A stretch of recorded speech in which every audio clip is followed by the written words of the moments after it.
जिसे सुनकर कुछ लोग हंसेंगे, कुछ लोग मुस्कुराएंगे, कुछ लोग मुंह बनाएंगे और कुछ लोग तालियां भी बजाएंगे।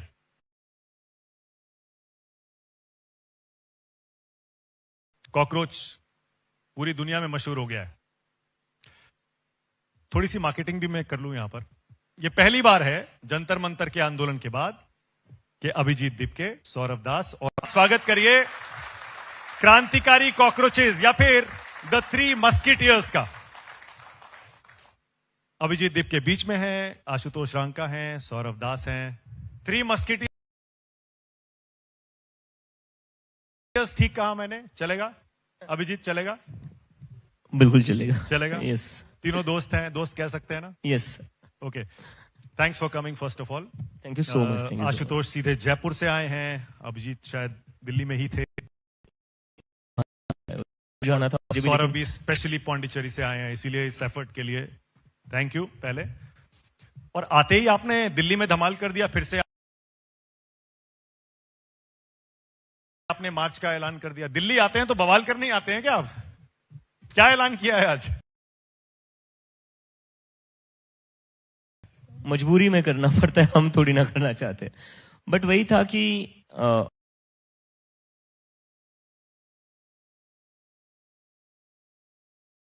अभी आप 1 करोड़ की बात है। 1 करोड़ कोई बड़ा अमाउंट नहीं है गवर्नमेंट के लिए, और उसको 1 करोड़ क्यों नहीं दे रहे हो आप? It's not a big amount. लेकिन उसमें भी this is the least any government can do. Okay, एक तो ये डिमांड हो गई, और दूसरा कि जो एफआईआर आपने करी है स्टूडेंट्स के ऊपर, वो वापस ली जाए। अब ज्यादातर तो हो गई है, शायद ज्यादातर हो गई है, लेकिन फिर भी अभी भी कुछ पेंडिंग है। वो कह रहे हैं वो क्रिमिनल्स हैं जिनकी ज्यादातर जो हुई है मुझे लगता है वो बाकी स्टेट्स में हुई है, दिल्ली वाले अभी बाकी है बहुत। तो दिल्ली वाले होने चाहिए, क्योंकि क्यों हैरेस करना है? ये जो स्टूडेंट्स आए थे वो किस लिए आए थे? They were just there for their rights, their educational rights. और क्या मांग रहे थे वो? कोई वोट तो नहीं मांग रहा था। अच्छा, उनका ये कहना है, पुलिस का भी ये कहना है कि जिन लोगों से केसेस वापस नहीं लिए जा रहे हैं वो लोग हैं जिनका क्रिमिनल बैकग्राउंड है। क्या आप उनके केस भी वापस चाहते हैं? नहीं, इसमें तो मेरे 2 क्वेश्चन है इसमें, कि ये जो क्रिमिनल्स थे, जो गवर्नमेंट बोल रही है कि कुछ 2600 क्रिमिनल्स जंतर मंतर आए थे, तो इन 26 क्रिमिनल्स को खुला किसने छोड़ा था? आपको पता था वो क्रिमिनल्स है, तो वो खुला किसने छोड़ा था? तो ये तो फिर पुलिस का फेलियर है, होम मिनिस्टर का फेलियर है, because the police comes under him. और दूसरी चीज, ये 2600 क्रिमिनल्स जंतर मंतर में घुसे कैसे? जिस जंतर मंतर पर सोनम वांगचुक भी जब वॉशरूम जाते थे, उनकी वापस आते हुए चेकिंग होती थी, मेरी चेकिंग होती थी, आशु की होती थी, सौरभ की होती थी। उस जंतर मंतर के अंदर ये क्रिमिनल्स को आने कैसे दिया? तो आपकी डिमांड क्लियर है कि सारे केसेस वापस होने चाहिए? नहीं, जो क्रिमिनल्स आप कह रहे हो अगर होंगे तो करो, उनके रखो, लेकिन जो स्टूडेंट्स है, क्रिमिनल्स का नाम लेकर आप स्टूडेंट्स को मत फंसाइए। आई थिंक गवर्नमेंट वो कर रही है। ओके, यानी आपके पास एक्चुअल में डेटा है, फैक्ट्स हैं कि ऐसे स्टूडेंट्स के को भी केसेस में अभी रखा गया है? बिल्कुल, कई सारे स्टूडेंट्स मुझे कह रहे हैं कि पुलिस वाले हमें आ रहे, परेशान कर रहे हैं। एक तो ये भी हो रहा है। तो अब क्या करेंगे? क्या प्लान, क्या अनाउंस क्या किया है आपने? क्या प्लान है आपका? क्या जंतर मंतर 2.0 करने जा रहे हैं? It will be India Gate 1.0। So India Gate India Gate से हम पुलिस हेडक्वार्टर मार्च करेंगे ऑन 5 सितंबर। अगर पुलिस केसेस जो स्टूडेंट्स पर लगे हुए, फेक केसेस जिनमें स्टूडेंट्स को हैरेस किया जा रहा है, वो वापस नहीं लिए जाते। और दूसरा, प्लीज 1 करोड़ दे दीजिए उन विक्टिम्स की फैमिली को, बिकॉज हम मिलकर आए, लोअर मिडिल क्लास से आते हैं वो, उनको अपने बच्चों को डॉक्टर बनाना था, जमीन गिरवी रखकर पैसा फंड कराए एजुकेशन अपने बच्चों का। कोई किसान था, मैं आकांक्षा चतुर्वेदी की फैमिली से मिला था, उसके पापा को पैरालिसिस का अटैक आकर गया है, हार्ट अटैक आकर गया है, छोटा केटरिंग का बिजनेस था। अभी उन्होंने लिया था 15 लाख का लोन बेटी को डॉक्टर बनाने के लिए, और उनको लग रहा था बेटी डॉक्टर बन जाएगी तो घर आगे वही चलाएगी, क्योंकि पैरालिसिस के अटैक के बाद it was not possible for him to sustain the livelihood of the family. तो अभी वो कह रहे कि बेटी तो चली गई, छोटा बच्चा है जिसको वो पढ़ाने वाली थी, छोटे भाई को, उसको मैं अब कैसे संभालूंगा? मैं तो कमा नहीं सकता। तो ये जो 1 करोड़ है वो इसलिए नहीं कि जस्ट टोकनिज्म। ये जो बच्चे हैं जिनकी फैमिलीज थी वो एक्चुअली फाइनेंशियल बर्डन में है, बिकॉज एवरीबडी नोज अगर हमें कोचिंग करनी है तो पैसा लेना पड़ता है। कितना पैसा लगता है आज कोचिंग करने में? ओके, अच्छा, सौरभ ने तो शायद लॉ भी किया है। सौरभ, करेक्ट?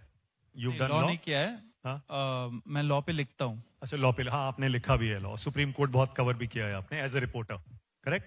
मोस्टली जजेस, सारे ही जजेस। बाय द वे, जो कॉकरोच वर्ड यूज किया गया था वो सौरभ के लिए यूज किया गया था। अच्छा, ये रेवलेशन है, हम तो ये समझते ओजी थे। कॉकरोच है। नहीं, क्या ये फैक्ट है कि सौरभ के लिए ही यूज किया गया था ये? क्योंकि तब सबसे ज्यादा यही लिख रहा था Judges जुडिशरी लिए, के ऊपर। judiciary के लिए। उस टाइम पे एक्चुअली मुझे ऐसा सारे लॉयर्स और जो रिटायर्ड जजेस है, जब ये कमेंट आया था तब उन्होंने रीच आउट करके बोला था कि ये कमेंट आपके लिए बोला गया है, क्योंकि उस टाइम पे मैं सूर्यकांत जी के ऊपर एक प्रोफाइल परस्यू कर रहा था कैरावान मैगजीन के लिए। जो लोग मेरे काम से वाकिफ है उनको पता होगा कि मैंने डीवाई चंद्रचूड़ के ऊपर भी प्रोफाइल लिखा था कैरावान मैगजीन के लिए, वैसे ही सिमिलर प्रोफाइल उन पे लिख रहा था। उसके लिए कुछ आरटीआईज वगैरह मैंने फाइल किए थे उनके ऊपर, एंड उसी टाइम पे हुआ था। तो तब उन्होंने बोला कि these young people they don't find a job in the profession and therefore they become media, they become RTI activist, they attack the system. तो लोगों को लगा कि हो सकता है। आपको भी लगा आप ही के लिए था वो? पता नहीं, हो सकता है। हो सकता है। हो सकता है। अच्छा, सिंस आप लॉ को इतना अच्छे से जानते हैं, पढ़ाई लॉ की आपने वैसे नहीं की लेकिन वैसे स्टडी बहुत किया है, क्या ये केसेस वापस हो सकते हैं जो आप ये दूसरी डिमांड कर रहे हैं? क्योंकि सुप्रीम कोर्ट का ऑर्डर तो बड़ा क्लियर है कि जिनके क्रिमिनल बैकग्राउंड हैं उनके केसेस वापस नहीं होंगे, बाकी हो सकते हैं। देखिए, if there is a will there is a way. अगर यूनियन गवर्नमेंट के 2 मंत्री हमारे साथ बैठ के प्रेस कॉन्फ्रेंस कर रहे हैं एंड वो कुछ कमिट कर रहे हैं, तो कुछ सोच समझ के ही कर रहे होंगे। हम ये सोच समझ के चलते हैं कि सरकार में जो लोग बैठे they are competent enough to form their opinions in this manner. दूसरी बात यह है कि सुप्रीम कोर्ट ने तो उनको एक बहुत क्लियर ऑप्शन दे दिया है। हमारे संविधान में आर्टिकल 142 एक प्रोविजन है जिसके तहत सुप्रीम कोर्ट अपना एक्स्ट्रा ऑर्डिनरी पावर यूज करके कंप्लीट जस्टिस करने के लिए कुछ भी कर सकता है। वो पावर यूज करने का ऑप्शन दिया है। इसलिए 18 अगस्त को जो हियरिंग था, बहुत इंपॉर्टेंट हियरिंग था, उसमें सुप्रीम कोर्ट ने 3 बार यूनियन गवर्नमेंट के लॉयर को बोला कि आप हमें एक लिस्ट ऑफ एफआईआर्स दे दीजिए पूरे देश भर से, उसको एक झटके में हम लोग खत्म कर देंगे, क्वॉश कर देंगे। लेकिन यूनियन गवर्नमेंट के जो लॉयर थे उन्होंने कमिट नहीं किया। तो हमें लगा कि यहां पे एक साजिश चल रही है, युवाओं के साथ विश्वासघात होने वाला है, एंड इसलिए हमको ये स्टेप लेना पड़ा। तो सितंबर 5 को इसलिए हम लोग वो पीसफुल मार्च निकालेंगे, क्योंकि जो दूसरे 2 वादे थे, FIR withdrawal, guarantee to not persecute in the future, and जो कॉम्पेंसेशन है फैमिलीज के लिए, वो फुलफिल नहीं हुए अभी तक। क्या आप एक बार फिर से इस मंच का इस्तेमाल करके ये भरोसा दिला सकते हैं, ये बता सकते हैं कि बंद कमरे में जेपी नड्डा और जितेंद्र सिंह के साथ आपकी बातचीत में ये वादा किया गया था इन एज मेनी वर्ड्स कि सारे केसेस वापस होंगे, कॉम्पनसेशन भी मिलेगा और इस्तीफा भी होगा? देखिए, बंद कमरे में जो बात हुई वो तो एक तरह से जेंटलमैन्स कोड भी रहता है कि you don't reveal those things, लेकिन जो रिवील हुआ है वो तो पूरे देश भर के सामने प्रेस कॉन्फ्रेंस में मैं और आशुतोष बैठे थे दोनों मिनिस्टर्स के साथ। उसमें उन्होंने बहुत स्पष्ट शब्दों में बोला कि सारे एफआईआर्स विड्रॉ होंगे, फ्यूचर में किसी भी प्रोटेस्टर को टारगेट नहीं किया जाएगा, एंड जो कॉम्पनसेशन है एक ऑनरेबल अमाउंट सारे फैमिलीज को मिलेगा। वो 25 जुलाई को किया था, आज 1 महीना कंप्लीट हो गया, अभी तक नहीं हुआ है। इसमें ये मैं जरूर कहना चाहता हूं कि जो हम युवा है, हमारे प्रेशर के वजह से बहुत सारे स्टेट्स में नोटिफिकेशंस निकले थे, जिसका लैंग्वेज भी हम लोगों ने ही डिसाइड किया था कि एफआईआर्स विड्रॉ होंगे या क्लोजर रिपोर्ट्स फाइल होंगे, क्या होगा वो सब हम लोगों ने ही, जो गवर्नमेंट का डेलीगेशन था उसके साथ मिलकर हम लोगों ने वो नोटिफिकेशन को निकलवाया था। हर स्टेट गवर्नमेंट के साथ। So they were in touch with you regularly? नहीं, उसके बाद गवर्नमेंट का एक हाई लेवल डेलीगेशन हमारे साथ टच में था, लेकिन पिछले 1-2 हफ्ते में वो लोग हम लोगों से बातचीत करना बंद कर दिया था उन लोगों ने, इसलिए हम लोग को अब फिर से रोड पे उतरना पड़ रहा है। ओके, अब आशुतोष, अब मुझे माइक उठा लीजिए। मुझे वो घटना याद दिलाते हुए अच्छा तो नहीं लग रहा है अभी जो जयपुर में हुआ, आप पर अटैक हुआ, सीजेपी के कार्यकर्ता भी थे, हमारा रिपोर्टर वहां थे श्रीवत्सन, उन्होंने रिकॉर्ड भी किया, हमने दिखाया भी था। क्या अब जब वो आप मार्च करेंगे, जयपुर जैसा कुछ हो गया तो, या फिर जंतर मंतर और कनॉट प्लेस में जो हुआ वैसा हो गया तो, आपको इस बात की कोई आशंका, कोई चिंता नहीं है? नहीं, बिल्कुल चिंता नहीं है। हमारे तो जयपुर की घटना हुई, उसके बाद हम कल जोधपुर भी चले गए। उसके बाद आज यहाँ आना था, नहीं तो आगे बाड़मेर बीकानेर के दौरे भी हमारे ऑलरेडी प्लान थे। हम लोग देखिए इन लोगों से वोट मांगने तो जा नहीं रहे हैं। हम लोग ये तो नहीं बोल रहे हैं कि अभी राजस्थान में सरपंच के चुनाव होने वाले हैं तो हम वहां पे ये तो नहीं बोल रहे हैं कि भाई कॉकरोच जनता पार्टी के सरपंच बना दो। हम तो वहां पे स्कूल्स फिक्स करने की बात कर रहे हैं। स्कूल ठीक कर दीजिए। भैंसों के तबेले में तो कम से कम स्कूल नहीं चलना चाहिए। 80 साल हो गए हैं इस देश को आजाद हुए हुए। क्षेत्रफल के हिसाब से, एरिया के हिसाब से राजस्थान सबसे बड़ा राज्य है देश का, और उसकी कैपिटल में अगर एक ऐसा स्कूल है जो भैंसों के तबेले में चल रहा है तो it's a shame for the entire country. अब बात यह है कि अगर वायलेंस हो गई तो मेरा सवाल वही है, नहीं, violence- फिर से पुलिस एक्शन हो या फिर प्रोटेस्टर्स में से कोई वायलेंस कर दे, हालात बिगड़ जाएं उस मार्च के दौरान, आपको सर डर हम नहीं? हम पिट कर आने वाले लोग हैं। मैं पिट लिया, ये पिट लिया। सारा तू बचा है बचा ना? आएगा, तेरा भी नंबर आएगा। तो हम पिटने वाले लोग हैं, हम पिट लेंगे। नहीं, लेकिन देखिए आप जाती करते हैं, पुलिस वाले भी पिटे हैं, हाँ? पुलिस वाले भी पिटे हैं, पुलिस वाले जो RAF का पिटे जवान ना, भी पिटे हैं। उसके बारे में बता देता हूँ आपको। हाँ। पुलिस वालों ने ही पत्थर की गाड़ी लगा रखी थी 19 जुलाई की रात को। पुलिस वालों ने वहां पर जंतर मंतर के ठीक पीछे, जहां पर हमारी कार को भी एंट्री नहीं मिलती थी, वहां पर एक ट्रक लगा हुआ था पत्थरों से भरा। अब वो ट्रक कैसे लगा हुआ था आई डोंट नो। और उसी ट्रक के पीछे लगाई थी एक डैमेज्ड कार। तो मुझे लग रहा है क्रिस्टोफर नोलन भी शर्मा जाएगा दिल्ली पुलिस के सामने। मतलब आप उसमें कॉन्स्पिरेसी देखते हैं? ये प्रॉपर एक ऑस्कर विनिंग स्क्रिप्ट थी। इस पे आप अगर न्यूज लॉन्ड्री का एक रिपोर्ट भी निकला उसके बाद, उसमें लिखा हुआ था कि ये जो ट्रक था जिसमें स्टोन्स मिले गए थे, जो हम लोगों ने पुलिस को 3 बार फ्लैग किया तब जाके शायद उसका कुछ हुआ होगा पुलिस की तरफ से कार्रवाई, वो ट्रक 5 दिन पहले दिल्ली पुलिस ने सीज की थी। तो एक सीज ट्रक इतना पत्थर भर के एक हाई सिक्योरिटी जोन में इतने क्रूशियल डे के पहले कैसे लगाया गया वहां पे? क्या उसी ट्रक के पत्थरों का इस्तेमाल करके वो वायलेंस हुई थी? क्या आप ये कहना चाह रहे हैं? प्लान तो वही था। प्लान तो एग्जैक्टली वही था कहीं ना कहीं। क्योंकि जब हम लोग, मैं और सौरभ, सुबह 20 तारीख को सुबह हमें जब ये बताया गया कि इस तरह का ट्रक पार्क्ड है, तो हमें पुलिस ने बोला कि ये तो एमसीडी का डेब्रिस ट्रक है, ये तो पत्थर कलेक्ट करके लाया था, ये पता नहीं यहां कैसे पहुंच गया। लेकिन जो न्यूज लॉन्ड्री की रिपोर्ट कोट कर रहा है उससे बहुत क्लियरली दिख रहा है कि it was a seize truck. पर वायलेंस तो हुई थी, आपको मानना पड़ेगा ये बात। फैक्ट है, वीडियोस हैं। नहीं देखो, वायलेंस पुलिस वालों के, नहीं। जवानों के खिलाफ भी हुई है। नहीं, मैं उस पर आ रहा हूं। जो वायलेंस हुई है, आप उन लोगों को देखिए कौन थे। हम में से कोई नहीं था। हम 1 महीने से बैठे हुए थे वहां पर। 1 महीने में कोई ऐसी घटना हुई? बिल्कुल नहीं हुई। उल्टा आते थे बाहर से लोग, सर फोड़कर चले जाते थे। निशु नाम की लड़की है जिसके पिता का सर फोड़ा था, और मैं जाकर पुलिस वालों को बोल रहा था, सर ऐसा हुआ है, इनको अरेस्ट करने के लिए क्या करना पड़ेगा? डीसीपी का रिस्पॉन्स आता है, ऐसे हम रैंडमली किसी को अरेस्ट नहीं कर सकते। इसका क्या मतलब है? मतलब यहां पर कोई आकर सर फोड़ रहा है और डीसीपी कह रहे हैं कि हम रैंडमली अरेस्ट नहीं कर सकते। तो मैंने डीसीपी को कहा, तो फिर अब कल रात उन लोगों के घर कैसे पहुंच गए जो यहां पर पानी बांट रहे हैं? तो कह रहे नहीं, now you are making political statement. बोला, I am not making political statement, you are just not doing your duty. तो ये ऑर्केस्ट्रेटेड था। पुलिस वालों पर जो हमला हुआ है गलत हुआ है, लेकिन वो भी प्री प्लान था। जो लोग इस प्रोटेस्ट के खिलाफ थे उनसे, हम में से हमारा जो भी सपोर्टर था उनमें से किसी ने भी ये नहीं किया। It was a clear, like वो लोग बोल रहे थे, वीडियो भी डाला था, जिन लोगों ने सर फोड़कर गए थे निशु के पापा का, वो बोल रहे थे अभी एक को मारा, शाम को आऊंगा और को पेल कर जाऊंगा। और उसके बाद भी मैं पुलिस को बोल रहा हूँ क्या करना पड़ेगा सर इनको अरेस्ट करवाने के लिए? पुलिस कहती है कोर्ट का ऑर्डर लाना पड़ेगा। तो मैंने बोला अब आपके सामने कोई पीटर और आप कह रहे कोर्ट का ऑर्डर लाना पड़ेगा, तो फिर तो मेरे ख्याल से ये 1 करोड़ का जो कॉम्पनसेशन है उन पुलिस वालों के लिए भी आपको मांगना चाहिए, क्योंकि इंजर्ड तो वो भी हुए ना। नहीं, बिल्कुल कंपनसेशन दे गवर्नमेंट। अब आप ये सोचिए, जो गवर्नमेंट उन बच्चों की फैमिलीज को कंपनसेशन नहीं दे रही है जिन्होंने सुसाइड करी, आपको लगता है ये पुलिस वालों को भी देंगे कंपनसेशन? लगता है? इनको पैसा बस इनसे तभी निकलता है जब इनको सरकार गिरानी होती है, जब एमएलए खरीदने होते हैं, एमपीज खरीदने होते हैं। पुलिस वालों को तनख्वाह कितने देते हैं ये लोग? मुझे तो बुरा लगता था जंतर मंतर पर जो लोअर रैंक ऑफिसर्स थे उनके लिए। ऊपर वाले ऑफिसर तो ठीक है, उनके पॉलिटिकल बॉसेस होते हैं। लोअर रैंक वाले हमारे साथ ही वहां पर दिन रात रहते थे। उनकी तनख्वाह कितनी होगी? 30-40 हजार, 50 हजार मैक्सिमम। उनके खुद के बच्चे कोचिंग जाते होंगे, उनकी बच्चों की एजुकेशन भी तो कितनी एक्सपेंसिव हो रखी है। और वो आकर बताते थे। पुलिस वाले 3 पुलिस वाले आए थे एक दिन, कैप पहनकर, मास्क पहनकर और ग्लासेस लगाकर, और मैं थोड़ा डर गया कि ये कौन आ गया।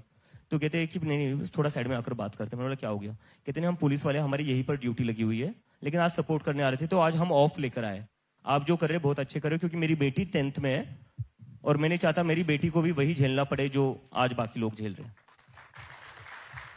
So this is the reality of the police officers, जो लो रैंक के ऑफिसर्स है। अब बाकी जिसको प्रमोशन चाहिए वो तो लाठी चलाएगा, टीयर गैस चलाएगा, पेलेट गन चलाएगा, जिससे भी पोस्ट रिटायरमेंट बेनिफिट मिल जाए। अच्छा, अब मैं थोड़ा सा ट्रैक बदलता हूं। 3 महीने पहले आपको ले चलूं, आपने कभी सोचा था कि इतने बड़े कंट्रोवर्सी के बाद इतनी कामयाबी मिल जाएगी, इतने बड़े सुपरस्टार बन जाएंगे, लोग सेल्फीज लेंगे, मीडिया वाले इंटरव्यूज के लिए पीछा नहीं छोड़ेंगे, एक स्टेज पे देखिए इतनी बड़ी भीड़, और इस समय करोड़ों लोग आपको टीवी पर, सोशल मीडिया पर देख रहे होंगे। 3 महीने पहले आशुतोष लगा था 3 महीने पहले माइक लगे बोलिए। इसको आदत होगी बिकॉज ये ग्रास रूट पर काम कर रहा था 1.5-2 साल से राजस्थान में। ये पेपर लीक पर ही काम कर रहा था, आई थिंक पेपर लीक और वो डोल का बाढ़ जो था। सो ये ग्रास रूट्स पर बना हुआ था। हाँ, लेकिन इतनी क्या नोटराइटी बोलूं या फेमस नाम बोलूं, ये सोचा था ऐसे 3 महीने में? ऑब्वियसली ये जिस तरह का प्लेटफॉर्म बना स्टार्टिंग में भी, जब, क्योंकि मैं इसको जानता हूँ 6-7 सालों से, आई हैव नोन दीप के, तो जब ये प्लेटफॉर्म ब्लो अप हुआ, मैं देख रहा हूँ कि मैं इंस्टा का सीजेपी का अकाउंट रिफ्रेश कर रहा हूँ, 1 मिलियन फॉलोअर बढ़ गए हैं, फिर एक बार और रिफ्रेश कर रहा हूँ तो 1 मिलियन बढ़ गए हैं। तो वो 4 दिन में आई थिंक 20 मिलियन फॉलोअर्स के आसपास हम लोग हिट कर गए थे। तो इन ऑल ह्यूमिलिटी हम सबका ये मानना है कि अंडरलाइंग एक फ्रस्ट्रेशन थी लोगों में, जनता में एक अंडरलाइंग फ्रस्ट्रेशन बहुत ज्यादा थी कि ठीक है, मजाक मजाक में हमने एक सीजेपी का एक सटायरिकल पेज बनाया है, लेकिन एक्चुअली जनता फील कर रही है कि उन्हें कीड़े मकोड़ों की तरह ट्रीट किया गया है, और मजाक मजाक में ही सही वो इस प्लेटफॉर्म के आइडिया से रेजोनेट कर रहे हैं। तो वो फ्रस्ट्रेशन ही कहीं ना कहीं जंतर मंतर पर दिखी है, वही फ्रस्ट्रेशन आज जो स्कूल ठीक करो कैंपेन हम लोग कर रहे हैं उसमें दिख रही है। हम लोग फेसेस हैं, दीप के ऑब्वियसली इनिशिएटर है, एंड दीप के specially was the one who took the plunge कि मैं आके लड़ूंगा। हाँ, मैं इसी पे आ रहा था। थोड़ा बताइए शुरू कैसे हुआ, स्टार्ट कहां से हुआ? अभिजीत बताइए कहां से शुरू हुआ था। हम तो वही सुनते हैं ना, सीजीआई का एक कोट आया सौरभ के बारे में। एक्चुअली वही था कि सीजीआई को कोट आया और मैं वर्कआउट करने चला गया था जिम में, बॉस्टन में। हाँ बोस्टन में।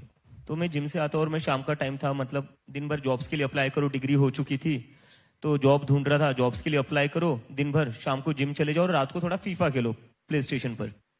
तो मैं प्ले स्टेशन पर फीफा खेलने लग गया और उसके बीच में थोड़ा ब्रेक ले लिया, तो ट्विटर खोला मैंने और मैंने कमेंट देखा, वहां पर सीजीआई बोल रहे कि जो लोग क्रिटिसाइज करते रहते हैं, कुछ काम नहीं है इनको, सारे आलसी है, जॉब्स नहीं है। तो मैंने बोला ये कैसे क्या बोल रहे हैं यार, ये तो चीफ जस्टिस ऑफ इंडिया है, कॉन्स्टिट्यूशन को तो आपको गार्ड करना है, कॉन्स्टिट्यूशन में फ्रीडम ऑफ एक्सप्रेशन दिया है, आप उसी के लिए लोगों को डिमीन कर रहे हो, इंसल्ट कर रहे हो। तो मैंने ऐसे ही लिख दिया कि what if all cockroaches come together, और उसके बाद मैं अपना वापस से फीफा खेलना शुरू कर दिया। तो 2-3 घंटे बाद मैंने वापस से मोबाइल देखा तो मैंने देखा उस पर काफी सारे कमेंट्स आ गए, और तब वहां पर आई थिंक यूएस में रात के 10-11 बज रहे थे। तो मैंने देखा कि बहुत सारे कमेंट्स आ गए कि कुछ तो करना चाहिए, अपना खुद का कुछ लॉन्च करते, पार्टी लॉन्च करते, कोई ऑर्गेनाइजेशन लॉन्च करते। तो नींद तो आती नहीं है हम लोगों को, हम लोग लेट ही सोते सारे। तो मैंने सोचा कुछ करते, कॉकरोच जनता पार्टी नाम का ना कुछ खुराफात करते। तो ऐसे ही मजाक मजाक में मैंने डाल दिया कि we are launching cockroach Janata party. इस पार्टी में आपको अगर शामिल होना है तो 4 क्राइटेरियाज है, you have to be lazy, you have to be unemployed, chronically online, और आपको प्रोफेशनली रैंट करते आना चाहिए। जो वर्ड्स यूज किए गए थे डिमीन करने के लिए, एंड आई थिंक वो कहीं ना कहीं लोगों से क्लिक करे, बिकॉज लोग भी ह्यूमिलिटेड फील कर रहे होंगे। लाइक आपने ये ट्वीट कर दिया? हाँ, ये मैंने ट्वीट कर दिया था। ठीक है, फिर? और मतलब अगर मुझे पहले पता होता ना ये इतना बड़ा होने वाला है, तो मैं इसका जो मेंबरशिप फॉर्म था वो अपनी पर्सनल ईमेल आईडी से नहीं बनाता, मैं थोड़ा डोमेन खरीद लेता, सर्वर बना लेता। तो मैंने अपनी पर्सनल ईमेल आईडी से वो एक गूगल फॉर्म बना दिया। मैं भी आलसी हूं ना। तो और ग्राफिक्स बना लिया एआई से। हाँ। तो वो मैंने लगा दिया चश्मे वाला कॉकरोच और कॉकरोच जनता पार्टी। वेबसाइट बनाया पहले? हाँ? पहले वेबसाइट बनाया? नहीं, वेबसाइट बना नहीं था अभी तक बस गूगल फॉर्म बना था। ठीक है, फिर?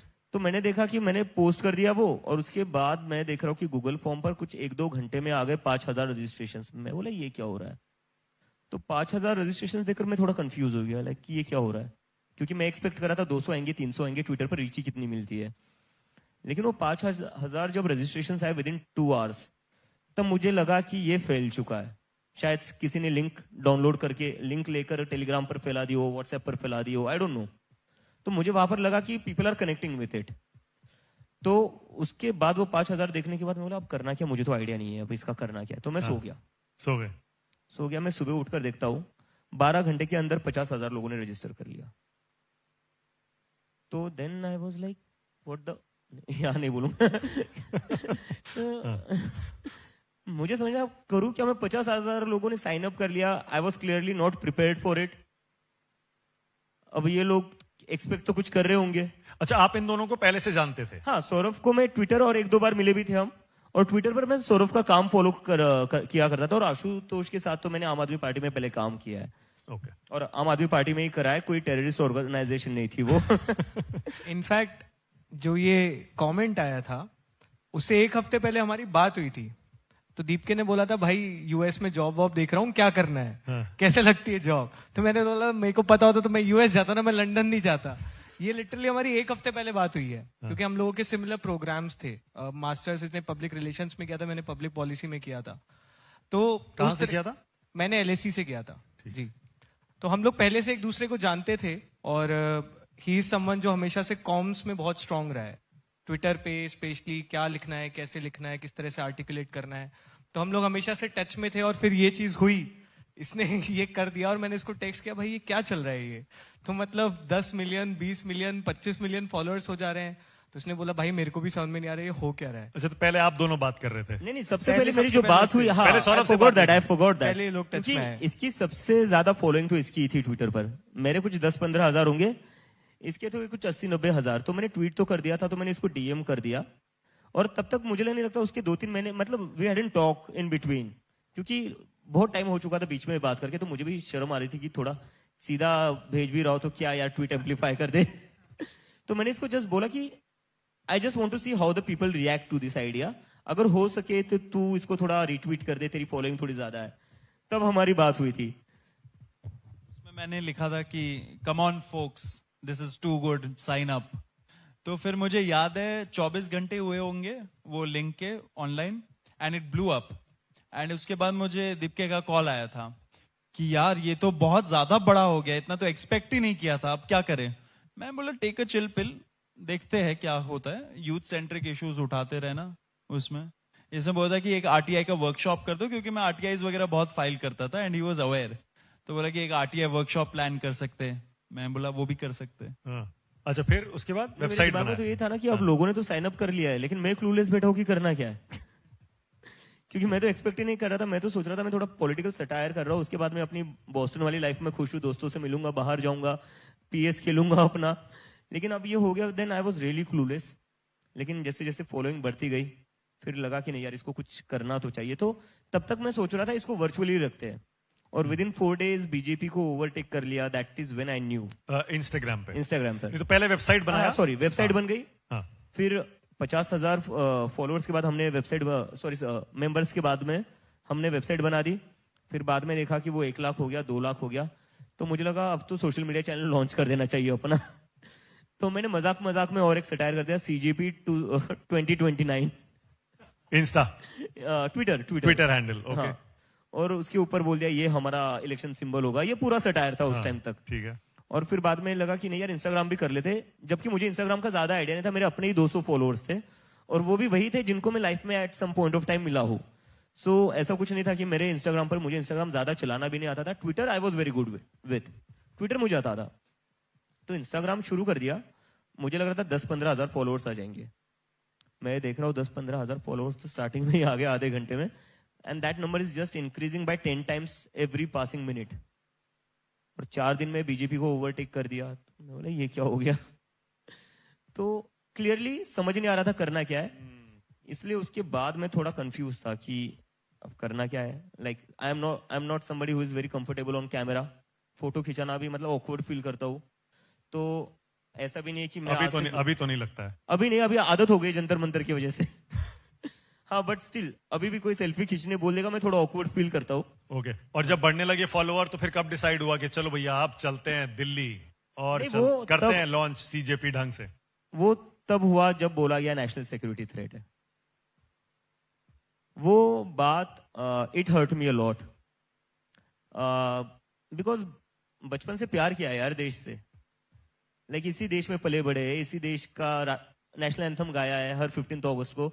बचपन से हर 15 अगस्त को, रिपब्लिक डे हो, A.R. रहमान का माँ तुझे सलाम सुनते हैं, वो देखकर बड़े हुए। बॉर्डर मूवीज देखकर बड़े हुए, चक दे इंडिया, स्वदेश, इस टाइप की मूवीज देखकर बड़े हुए।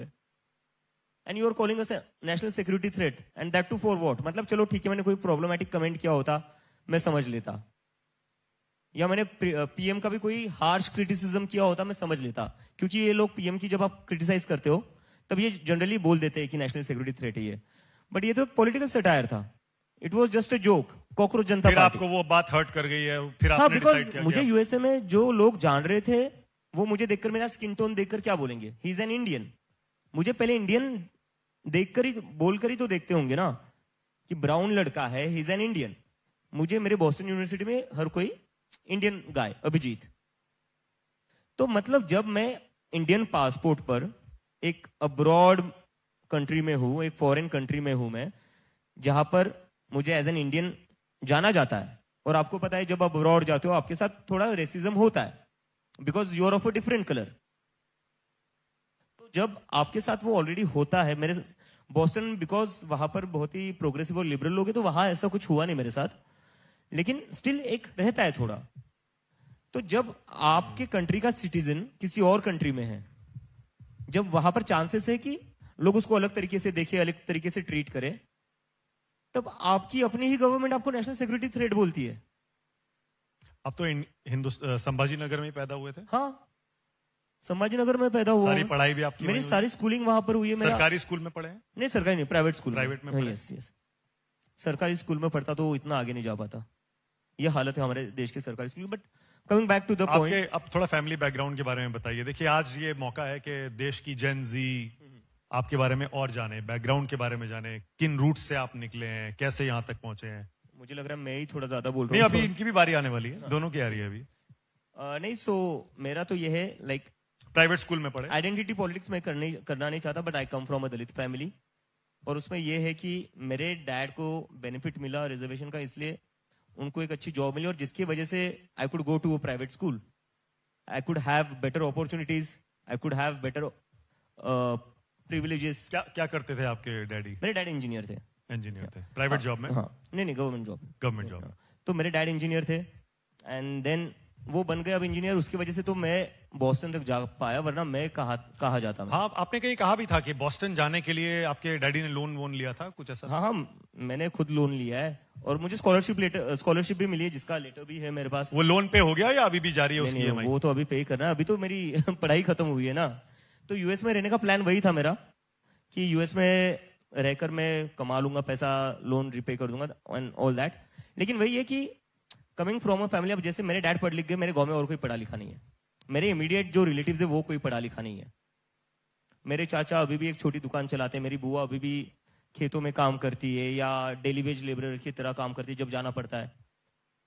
तो मैंने वो देखा है पास से। आई कम फ्रॉम दोज रूट्स। आपने 10th के बाद क्या, साइंस, कॉमर्स, क्या पढ़ा? मैंने साइंस और कॉमर्स ट्राई किया था, but then I switch to communication. Communications. तो वहां से मैं और आता हूं। बॉस्टन में क्या पढ़ा? 12th के बाद चले गए थे? नहीं, अभी तो मैं फिर पुणे में मैंने ये किया, अपना अंडरग्रेड किया। उसके बाद I work with the Aam Aadmi party, I came to Delhi. एक तो मैंने ये भी नहीं सोचा था कभी, क्योंकि जहां से मैं आता हूँ ना, संभाजी नगर से, वहां सपना क्या होता है हम लोगों का, या तो आप बहुत सक्सेसफुल हो जब आप या डॉक्टर या इंजीनियर बन जाओ, या फिर आपके पास एक दूसरा एक है कि आप कंपनी में जॉब कर लो। तो एस्पिरेशंस हमारे लिए वो थी कि कंपनी में एक जॉब कर लो। तो आई could have never imagined in my life कि मैं दिल्ली भी आ सकता हूँ, या फिर दिल्ली आने के बाद मैं बॉस्टन भी जा सकता हूँ। लेकिन वो हुआ कि मैं पुणे चला गया, तो थोड़ा एक्सपोजर मिल गया मुझे, जहां पर लोग बाहर जा रहे। तो फिर मुझे लगा यार मुझे भी कुछ करना चाहिए। तो अभी पढ़ाई खत्म हो गई है ना? हाँ, पढ़ाई नाउ यू आर खत्म। Back in India. I am back in India. अभी वापस नहीं जा रहे ना? या नो, नॉट एट ऑल। बहुत सारे लोगों को पसंद मुझे नहीं आएगी बैग्स लेने के लिए जाना पड़ेगा, मेरे बैग्स अभी भी वहीं पर रखे हुए हैं। सामान वही है अभी भी? सामान वहीं पर है। तो कब नहीं, क्योंकि हुआ क्या, क्योंकि मैंने I decided to come back to India. ये नहीं पता था कि जाना होगा ही नहीं वापस? नहीं, ये सोच रहा था ना जेल जाना पड़ेगा, तो एक छोटा कैबिन बैग लेकर आया था। तो जो बड़े बैग्स होते हैं नॉर्मली, जिसमें आप पूरा अपना सामान वो सब लेकर जाते हो, वो अभी भी वहीं पर है। अच्छा, मुझे लगता है सौरभ, डर तो देखिए सबको लगता है, जेल जाने से या लॉ से। आपको शायद सबसे कम डर लगता होगा इन तीनों में, क्योंकि आप तो सुप्रीम कोर्ट के कॉरिडोर्स में खूब घूमे हैं। जजों पर अगर आप ये जो प्रोफाइल दोस्त है वो तो मजाक करते रहते कि ये तो 5 साल से जेल जाने के लिए वेट कर रहा है या क्योंकि- कोशिश कर रहा है? कि हाँ, नहीं कोशिश तो नहीं कर रहा हूँ, मतलब किसको शौक है जेल जाने का, लेकिन 5 साल से जिस किस्म से लिखना होता है ना, आपको तो पता ही है, सारे मीडिया वालों को पता है कि अभी ऑनेस्ट जर्नलिज्म करने का टाइम बहुत डेंजरस है। तो जब कोई ऑनेस्ट जर्नलिज्म करता है तो हमेशा डर रहता है। देखिए, मैं तो रिपोर्ट लिखता हूँ, कुछ लोग एक स्टेटमेंट पास करते हैं ट्विटर पे, उसके लिए एनएसए लग जाता है, यूएपीए लग जाता है, स्टोरीज कॉन्कॉक्ट हो जाती है। तो लेकिन जब ये मूवमेंट हुआ था ना, एंड जब मैं शामिल हुआ इसमें, एंड जो फर्स्ट प्रोटेस्ट हुआ था 6 जून को, उस टाइम पे मुझे लगा था, तब मुझे जो मेरे डाउट्स थे कि शायद जेल जाना पड़े, वो एकदम खत्म हो गए थे, क्योंकि the kind of unity that we saw at Jantar Mantar and beyond, क्योंकि बहुत सारे लोग दिल्ली नहीं आ पा रहे थे। नहीं, लेकिन देखिए, इतनी बड़ी सरकार को हेड ऑन ऐसे लेना, नहीं, जब हेड ऑन इतनी बड़ी गवर्नमेंट जब 65% पॉपुलेशन यूनाइट हो जाए, युवा यूनाइट हो जाए, तो कौन सा सरकार, कौन सा पावर उसके सामने नहीं झुकेगी। आपको ऐसा कब लगा कि पूरे देश के युवा आपके साथ हैं? क्योंकि बहुत लोग कह रहे थे वहां तो 15-20 हजार होंगे, 30 हजार होंगे, इंस्टा पे ठीक है चल गया। नहीं, But when did you ये feel क्वेश्चन that- हाँ। ये क्वेश्चन मुझे समझ में नहीं आता है कि 15-20 हजार लोग ही होंगे सिर्फ। आप क्या चाहते हो कि 2 करोड़ लोग अगर फॉलोइंग है पेज का, तो 2 करोड़ लोग रोड पे उतर आए, फिर तो कौन संभालेगा उनको? तो अगर 15,000 लोग भी आ रहे, it's a big number, and सरकार का ड्यूटी बनता है कि वो चीज को सुने, क्योंकि 15,000 लोग भी बहुत बड़ा एक संख्या है। बहुत छोटे छोटे स्टेट्स में तो 1-2 हजार वोटों में इलेक्शन पलट जाता है। You belong to Pondicherry? आपका बचपन वहीं गुजरा है पौंडीचेरी में? मैं यहाँ पे दिल्ली में बॉर्न हुआ हूँ, एंड पौंडीचेरी में मैं ज्यादातर मेरा लाइफ वहीं कटा है। अभी फैमिली वहीं है? फैमिली वहीं रहती है। पढ़ाई भी मैंने दिल्ली में, पौंडीचेरी में, फिर देहरादून में किया है, फिर वापस से अब दिल्ली में हूँ। क्या पढ़ाई की? अंग्रेजी में की होगी आपने तो शायद। एक अच्छे से बढ़िया से स्कूल में पढ़े होंगे। नहीं, नॉट मतलब- लाइक अभिजीत। ऐसा नहीं है। माई मदर, मेरा स्टेट बोर्ड था। मेरा भी सीबीएसई बोर्ड था। सीबीएसई भी अब आपको पता ही है कि क्वालिटी कैसा रह गया है, लेकिन सीबीएसई बोर्ड था। हाँ, थोड़ा सा इंटरनेशनल एक्सपोजर था पौंडीचेरी में, क्योंकि it's a little bit of a cosmopolitan kind of place. That shows.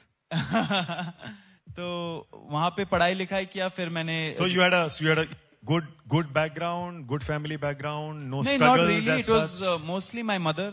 मेरी मम्मी ने ही मुझे बड़ा किया, तो a lot of strength that I have in me, it comes from my mother. उन्होंने अकेले बड़ा किया है आपको? एक तरह से उन्होंने ही मुझे बड़ा किया। तो whatever I am, it is because of her. उनका she is the most courageous person also that I have seen in life, and उनके वजह से ही मैं जो लिख पाता हूँ, कर पाता हूँ, उनकी वजह से ही है। फिर मैंने जर्नलिज्म एंड मास कॉम पढ़ा। फिर मेरा भी प्लान था कि मैं कोलंबिया यूनिवर्सिटी जाऊं। लास्ट ईयर कोलंबिया यूनिवर्सिटी में हो गया था मेरा इन्वेस्टिगेटिव जर्नलिज्म का मास्टर्स, लेकिन मैं गया नहीं। एंड अब अगर प्लान करता हूं जाने के लिए, तो ये लोग बोलते हैं कि बिल्कुल नहीं, अभी तो नहीं जा सकते। अब नहीं जाने देंगे। अच्छा, लगे हाथों आप उन एलिगेशंस का जवाब देना चाहते हैं कि दिल्ली में 8-10 लाख के रेंट का घर है, ये तो पता नहीं इसका पैसा कहां से आता मुझे इस है? पर पूछना है, नया ले लेना। अगर हर महीने तू 12-12 लाख दे रहा है तो Exactly. मुझे लगता है जो लोग ऐसा एलिगेशन बनाते हैं, देखिए एक तो मैं बहुत इम्प्रेस्ड हूं ऐसे लोगों से। क्यों? क्योंकि एक एक्स्ट्रा ऑर्डिनरी एबिलिटी है कि आप एक पूरा इल्यूजन बनाइए, ठीक है, किसी चीज के बारे में, और उस इल्यूजन के ऊपर आप पूरा वेंट आउट करिए, आप उस पे रेज दिखाइए, उसको आप क्रिटिसाइज करिए। मतलब कि अगर किसी के पास 10 लाख रुपए महीने होता, तो वो पूरा बंगलो नहीं खरीद लेता, उसका डाउन पेमेंट करके आज मैं ओन कर रहा होता वो बंगलो। तो जब टाइम आएगा मैं उसको रिवील भी कर दूंगा, लेकिन ऐसे जो लोग हैं उनको मुझे लगता है कि हमें डिग्निफाई नहीं करना चाहिए। नहीं, पर आपने तो response। डेफेमेशन किया है ना? नहीं, मैंने इंजंक्शन फाइल किया है। डेफेमेशन अलग होता है। इंजंक्शन फाइल किया है क्योंकि बहुत बकवास प्रोपेगेंडा चल रहा है। मैंने सोचा इतने सारे लोग हैं हेल्प करने के लिए हमारे लिए, तो उनका हेल्प भी एक्सेप्ट करता हूं। तो हम लोगों ने इंजंक्शन मैंने फाइल किया है, इसलिए मैं ज्यादा भी बता नहीं पाऊंगा। एक बार कोर्ट का कुछ ऑर्डर आ जाए, उसके बाद मैं जो रिवील करना है, जो कोई पूछेगा, मैं खुद ब खुद रिवील कर दूंगा। लेकिन ये एकदम मतलब कि इट्स लाफेबल कि 10 लाख रुपए महीने का मैं रेंट देता हूँ, ऐसे पता नहीं कौन। अगर आप ये स्टोरी भी पढ़ोगे ना, शुरू में बोला था 5 लाख महीने का देता हूं मैं, फिर 7 से 10 लाख हुआ, फिर 12 लाख महीने का हुआ, एंड अभी जो एक वेबसाइट था वो मेरे घर के बाहर पहुंच गए, उन्होंने बोला 12 लाख एक साल में देता हूं, मतलब कि 1 लाख महीने का। तो इनको ही क्लियर नहीं है कि मेरा रेंट कितना है। मेरा जो ब्रोकर है उसका बहुत भाव बढ़ने वाला है जब मैं रिवील करूंगा मेरा रेंट क्या है। बेसिकली आरोप ये है ना कि पता नहीं कहां से इतना पैसा लाते हैं, इनका लाइफस्टाइल देखिए। मुझे तो कहां लगता है कि रहते हैं। बहुत दुर्भाग्यपूर्ण चीज है, हमारा देश का युवा काफी केपेबल है कि खुद का रेंट पे कर ले। मैं 5 साल से काम कर रहा हूं, एंड अच्छा ही मुझे लगता है मैंने काम किया है, बहुत लोग मुझे सपोर्ट भी करते हैं। अच्छा, मैंने जो पेमेंट वगैरह होता था हम लोग का मीडिया इंडस्ट्री में, अच्छा ही मिलता था मुझे, तो मैं सक्षम हूं वो रेंट पे करने के लिए, जो भी रेंट है। And it is definitely not as it is being not 10 lakh, not 10 lakh per month obviously. 9-10 तो लाख अभी कैसे खर्चा चला रहे हैं? अब तो आजकल काम कर रहे हैं, कुछ नहीं कर रहे, शायद मीडिया तो छोड़ दिया अभी अब 1 आपने। महीने से तो बंद है। तो अभी क्या करेंगे, कैसे खर्चा चलेगा? हम भी वही सोच रहे। वही सोच रहे हैं। लेकिन सर मुझे ना इस पर एक बात कहनी है। अब जैसे चलो ठीक है, मुझे थोड़े प्रिविलेजेस मिले लाइफ में, आशुतोष को प्रिविलेजेस मिले, ये भी लंदन स्कूल ऑफ इकोनॉमिक्स से पढ़कर आया है, सौरभ को भी प्रिविलेजेस मिले, अच्छा लाइफस्टाइल है इसका, आशु का भी अच्छा है, मेरा भी लाइफस्टाइल अच्छा है। लेकिन उसके बाद भी अगर हम किसी के लिए लड़ रहे हैं, isn't that good that we are using our privileges for the common good or common cause or a really good cause? क्यों हम ये मेंटालिटी बना रखे है हमने? नहीं, वो मैं बताता हूं, और मैं चाहूंगा कि आशुतोष भी इसका जवाब दें, क्योंकि आशुतोष आपके साथ पहले से भी जुड़े हैं। जब भी कोई इस तरह का मूवमेंट होता है ना, एक्टिविज्म होता है, तो लोग कहते हैं पीछे से कोई फंड कर रहा है। वो याद करिए अन्ना आंदोलन, बोलते संघ ने फंड किया है, फिर कोई और आंदोलन आएगा, बोलेंगे किसी और ने फंड किया। तो ये ऐसा तो है, फ्री में तो हो नहीं जाता, खर्चा तो होता है। आशुतोष, क्या आप उन सारे कॉन्स्पिरेसी थ्योरीज को आज why don't you put to rest, कि भाई कैसे हम चला रहे थे वहां पर, क्राउड फंडिंग हो रही थी या क्या हो रहा था? मैंने आपके शो में ही आंसर दे दिया है इसका। सारा का सारा पैसा पीएम केयर्स फंड से आया हमारे आंदोलन को। अभी वो एक दिमागी नक्सल पार्टी बनी है, उन्होंने भी यही, उनको भी पीएम केयर्स फंड से आ रहा है, क्योंकि उन लोगों के हिसाब से देश में और कोई नेशनल इमरजेंसी तो है नहीं। तो वो जो 80-90 लाख उन लोगों ने खर्च किए हैं पिछले 1-2 सालों में, वो सारा हमारे सीजेपी को स्पॉन्सर करने के लिए किया है। आई एम नॉट लाइंग। आप लोग प्लीज पीएम केयर्स फंड की जो भी ऑडिट रिपोर्ट है, प्लीज पूरी ऑडिट रिपोर्ट रिलीज कीजिए। सारा का सारा पैसा सीजेपी को पीएम केयर्स फंड से है।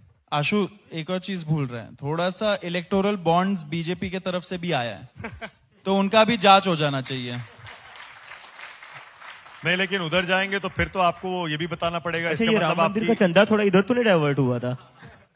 इसका मतलब आपकी पॉलिटिकल पार्टी है। इलेक्टोरल बॉन्ड से तो पॉलिटिकल पार्टी को ही मिलता है। कॉकरोच जनता पार्टी सर, सीजेपी 2029। तो पॉलिटिकल पार्टी तो नहीं है, आप तो बोलते हैं प्रेशर ग्रुप है। नहीं, देखिए पॉइंट क्या है, पॉइंट ये है सर कि एक 2 महीने पुराना आंदोलन है जो जंतर मंतर पर चल रहा है। वहां पर जितने भी लोग मौजूद हैं, हमारी टीम के कई साथी यहाँ पर मौजूद हैं।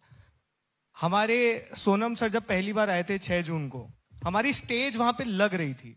और स्टेज कैसे लग रही है, 2 फंटे किसी ने लगाए, उसके ऊपर 2 फंटे और लगे और हमारी स्टेज बन गई। सोनम सर वहां पर खड़े, हमारे पीछे स्टेज का बैकड्रॉप फट गया है। लाइव वो अपनी बात रख रहे हैं और पीछे हमारा जो बैकड्रॉप था वो फट गया है। वहां पर स्पीकर सिस्टम हमारा नहीं है, एक छोटा सा साउंड सिस्टम कोई लेके आया था, उसका तार टूट गया है। पानी पिलाने का हमारे कोई सिस्टम नहीं है, कुछ भी नहीं था, देयर वाज नथिंग। तो आप उस आंदोलन से एक्सपेक्ट कर रहे हैं कि सारी ट्रांसपेरेंसी वो रखे।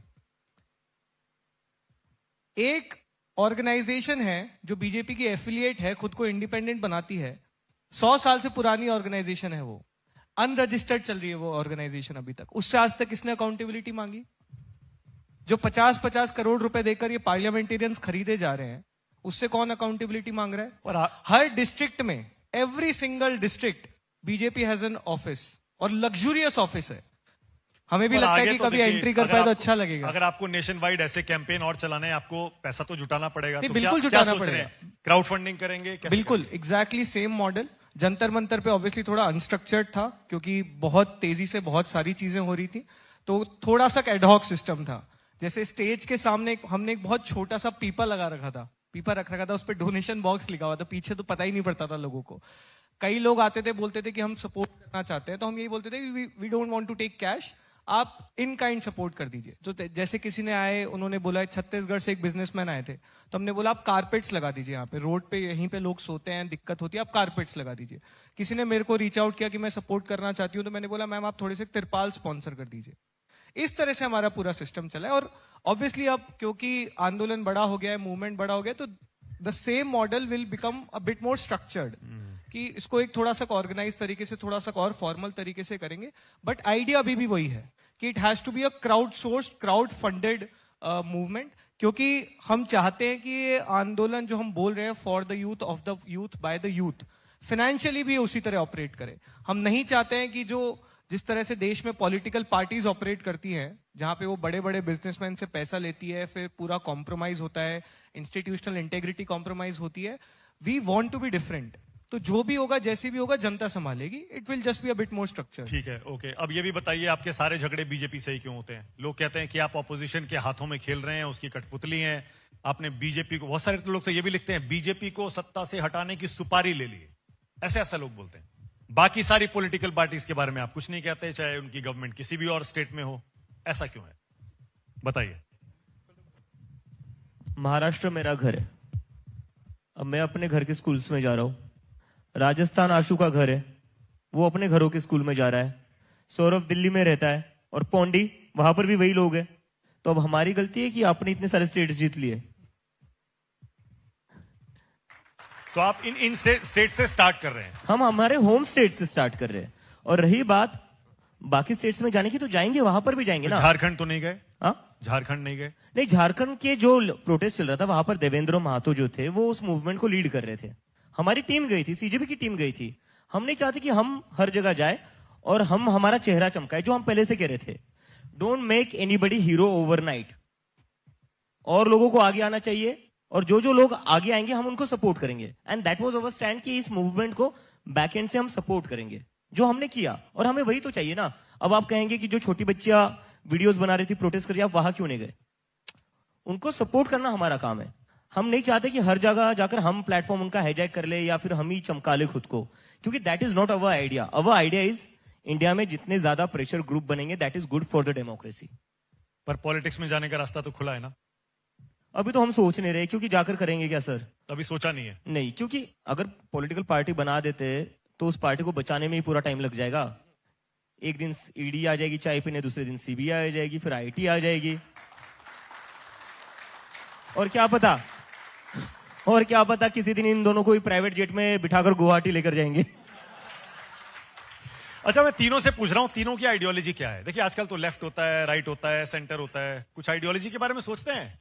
क्या आइडियोलॉजी है आपकी? खुद को क्या मानते हैं, लेफ्ट, राइट या सेंटर? हम तो शुरू से बोल रहे हैं कि हम लोग संविधान में विश्वास रखते हैं। संविधान की जो आइडियोलॉजी है वो हमारी वो आइडियोलॉजी तो है। सेंट्रिस्ट मानी जाती है। उसको जो भी मानिए, लेकिन जो भी आज का संविधान है हमारा, उस पे हम लोग भरोसा करते हैं। Right to equality, right to quality education, right to speedy trial, right to freedom of speech, right to peacefully protest. ये सारे बहुत अच्छे तरीके से हमारे संविधान में लिखा गया है, उसका ही हम लोग पालन कर रहे हैं। हमारा देश बहुत आगे बढ़ जाएगा। संविधान आपकी आइडियोलॉजी है? बिल्कुल, Correct? अभिजीत, लेफ्ट, राइट या centre? Sir, left right centre कब इन्वेंट हुआ है? पिछले 150-200 साल में। उसके पहले क्या है, आप लोगों से आइडियोलॉजी पूछते थे? आई थिंक आइडियोलॉजी जो है वो आपको लिमिट कर देती है इन अ सर्टन वे, और उसकी वजह से हो क्या रहा है, that is giving birth to this cancel culture, जहां पर आप डायलॉग नहीं कर रहे हो, आप हर किसी को कैंसिल कर रहे हो। कौन सा कैंसिल कल्चर? कैंसिल कल्चर, जहां पर आप लोगों को बस डिसमिस कर देते हो for like they belong to some other. तो आप किसी आइडियोलॉजी में बनना नहीं चाहते? नहीं, मैं कहता हूं कि we are secular, we are democratic. जो वैल्यूज है हमारी, वैल्यूज वो है। लेकिन ये आइडियोलॉजी की वजह से हो क्या रहा है, हमारा पोलराइजेशन क्यों इतना एक्सट्रीम हो चुका है? क्योंकि हम झगड़ रहे। डायलॉग तो करो, बात तो करो, एक दूसरे को समझ कर तो लो। Ashutosh, exactly same. मतलब तो मैं आप लेफ्ट राइट सोचते ही नहीं है? मेरे को एक्चुअली कॉन्सेप्ट ही बहुत प्रॉब्लमेटिक लगता है। ऐसा क्यों नहीं हो सकता है कि मैं लेफ्ट के कुछ इश्यूज से एग्री करूं, उनके कुछ आइडिया से एग्री करूं, और राइट के कुछ आइडिया से एग्री करूं? ऐसा क्यों नहीं हो पा रहा है? आप अमेरिकन पॉलिटिक्स को स्पेशली अगर आप फॉलो करें, उनकी सबसे बड़ी प्रॉब्लम क्या है? They have become binary now. Everything is, you have to choose the Democrats और the Republicans. There is no other option. Why do we want to become that? नहीं बनना मेरे को। कुछ मुद्दे हैं जिन पे मैं पूरी तरह से मानता हूं कि लेफ्ट का जो पॉइंट ऑफ व्यू है सही है, कुछ मुद्दे हैं जिसपे मैं मानता हूं कि राइट का पॉइंट ऑफ व्यू सही है। बट जो दीपके ने चीज बोली, वैल्यूज हमारी क्या है, what do I believe in terms of my value system? I believe in the idea of secularism. I believe in the idea of social justice. I believe in the idea of democracy. और उसी तरह से हम operate करते हैं। अब इसको आप आर्टिकुलेट करके सेंट्रिस्ट बोले, लेफ्टिस्ट बोले, राइटिस्ट बोले, वो डिस्कशन मतलब बस एक थेरेटिकल डिस्कशन है। ठीक है। सबसे बड़ी प्रॉब्लम मेरे को लगता है इस समय देश में ये है कि हर चीज को आइडियोलॉजी के एंगल से देखा जाता है। ओके। हम इश्यूज बेस्ड बात नहीं कर रहे हैं, हम लोग असल मुद्दों की बात नहीं कर रहे हैं, हम हर चीज को एक स्पेक्ट्रम में जज करने की कोशिश कर रहे हैं। ओके, अब मैं चाहता हूं Does everyone agree that the education system of this country needs to be fixed? It should be a yes. If you are from the left wing or the right wing or you are a centrist, everyone should agree that हमारे देश में सरकारी स्कूलों की हालत खराब है और सरकार का एक कर्तव्य होना चाहिए कि पब्लिक हेल्थ और पब्लिक एजुकेशन को फिक्स करे। इसमें आप चाहे लेफ्ट विंग से हो चाहे राइट विंग से, उससे फर्क नहीं पड़ता। Fair enough, fair enough. मैं चाहता हूं एक एक शब्द में तीनों आप अपने आप को इंट्रोड्यूस करें। मैं अभी भी समझ नहीं पा रहा हूं आपको कैसे इंट्रोड्यूस करूं, यंग लीडर बोलूं, एक्टिविस्ट बोलूं क्या बोलूं मैं, इसीलिए मैंने 3 मस्किटियर्स और क्रांतिकारी कॉकरोच बोला। आप अपने आप को, आशुतोष आप ही शुरू करिए। How would you introduce yourself? आप कौन हैं, क्या कहेंगे अपने बारे में? कम शब्दों में प्लीज, 1-2 शब्दों में, 3 शब्दों में हो तो बेस्ट है। बहुत ही डिफिकल्ट है। I probably call my self cockroach now, क्योंकि अब मैं ट्रूली अनएम्प्लॉयड हूं और मैं दिन भर ऑनलाइन रहता हूं। तो जो दीपके की डेफिनेशन इसने स्टार्ट की थी, तो I am truly a cockroach. Cockroach, unemployed and online. Unemployed. मैं बोल देता हूँ, आशु कॉकरोच है, दीपके वायरस है, मैं पैरासाइट हूँ।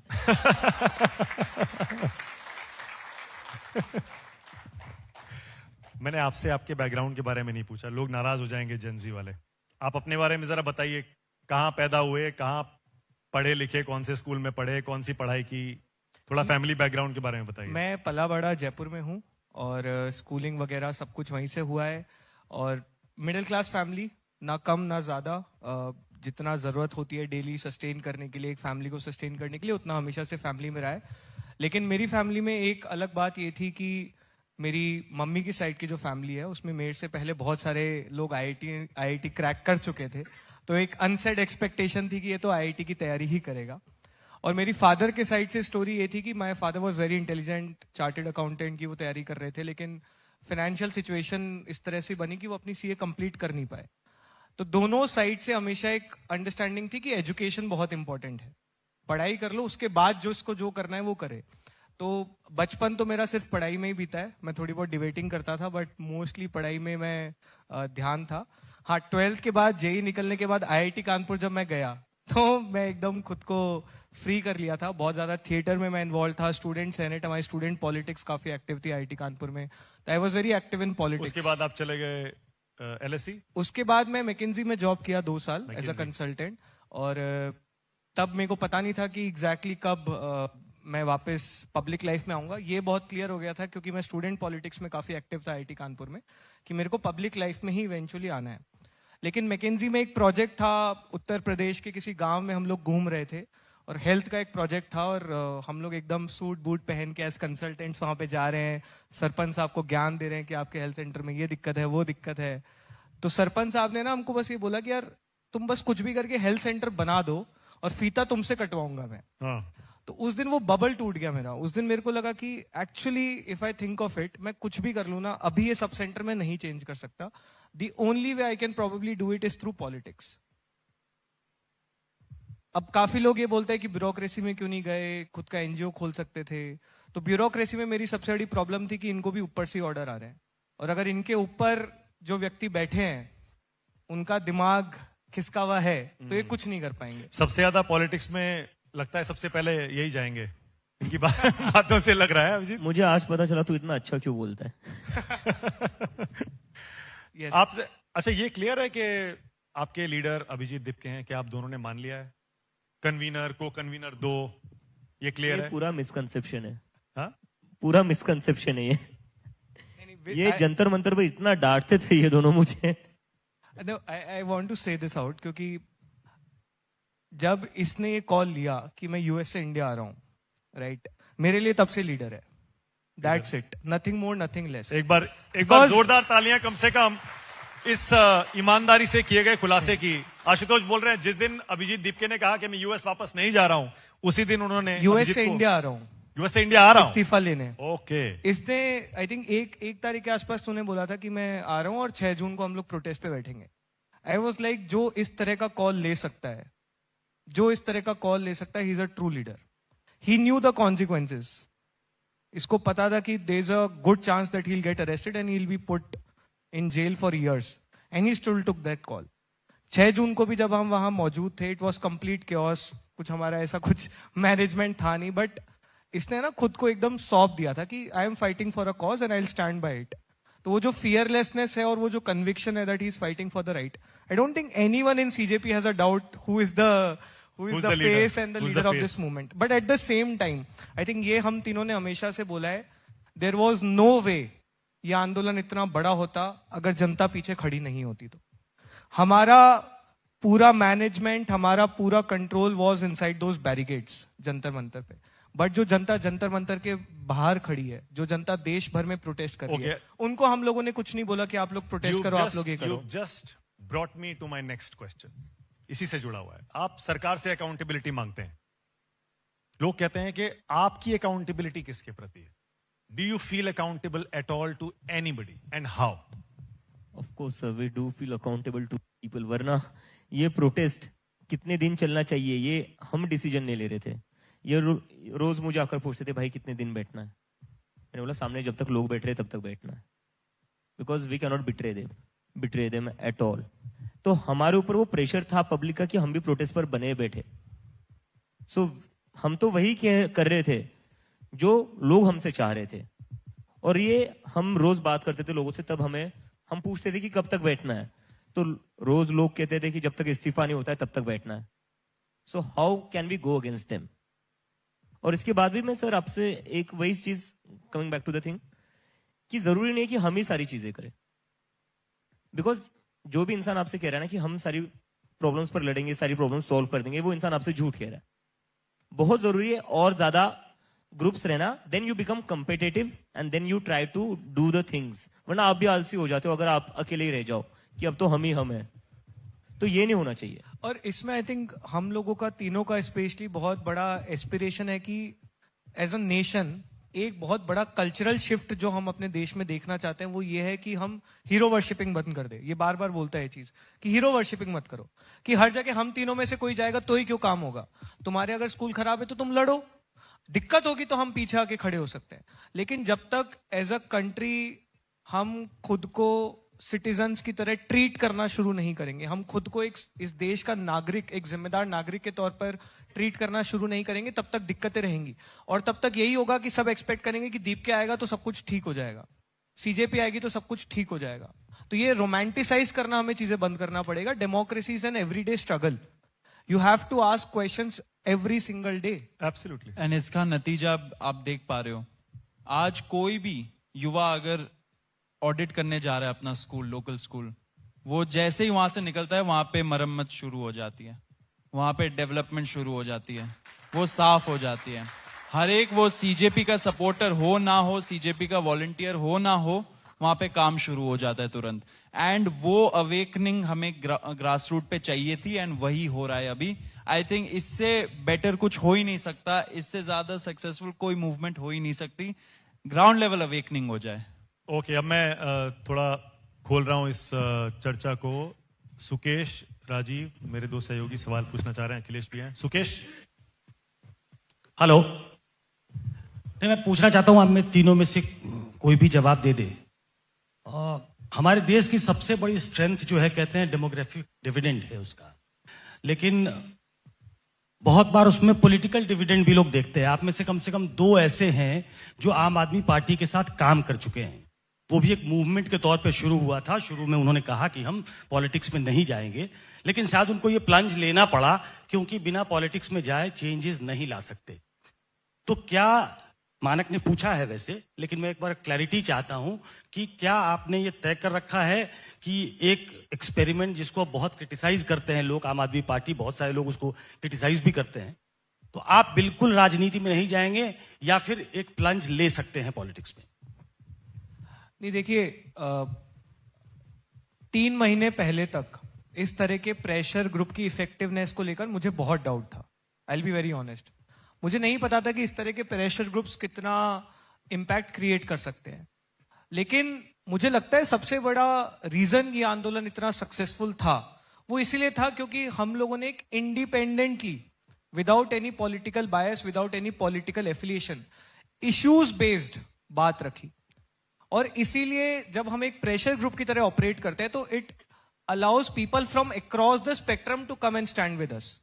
जंतर मंतर के आंदोलन में बहुत सारी जनता ऐसी थी जो एक्चुअली बीजेपी सपोर्टर्स थे।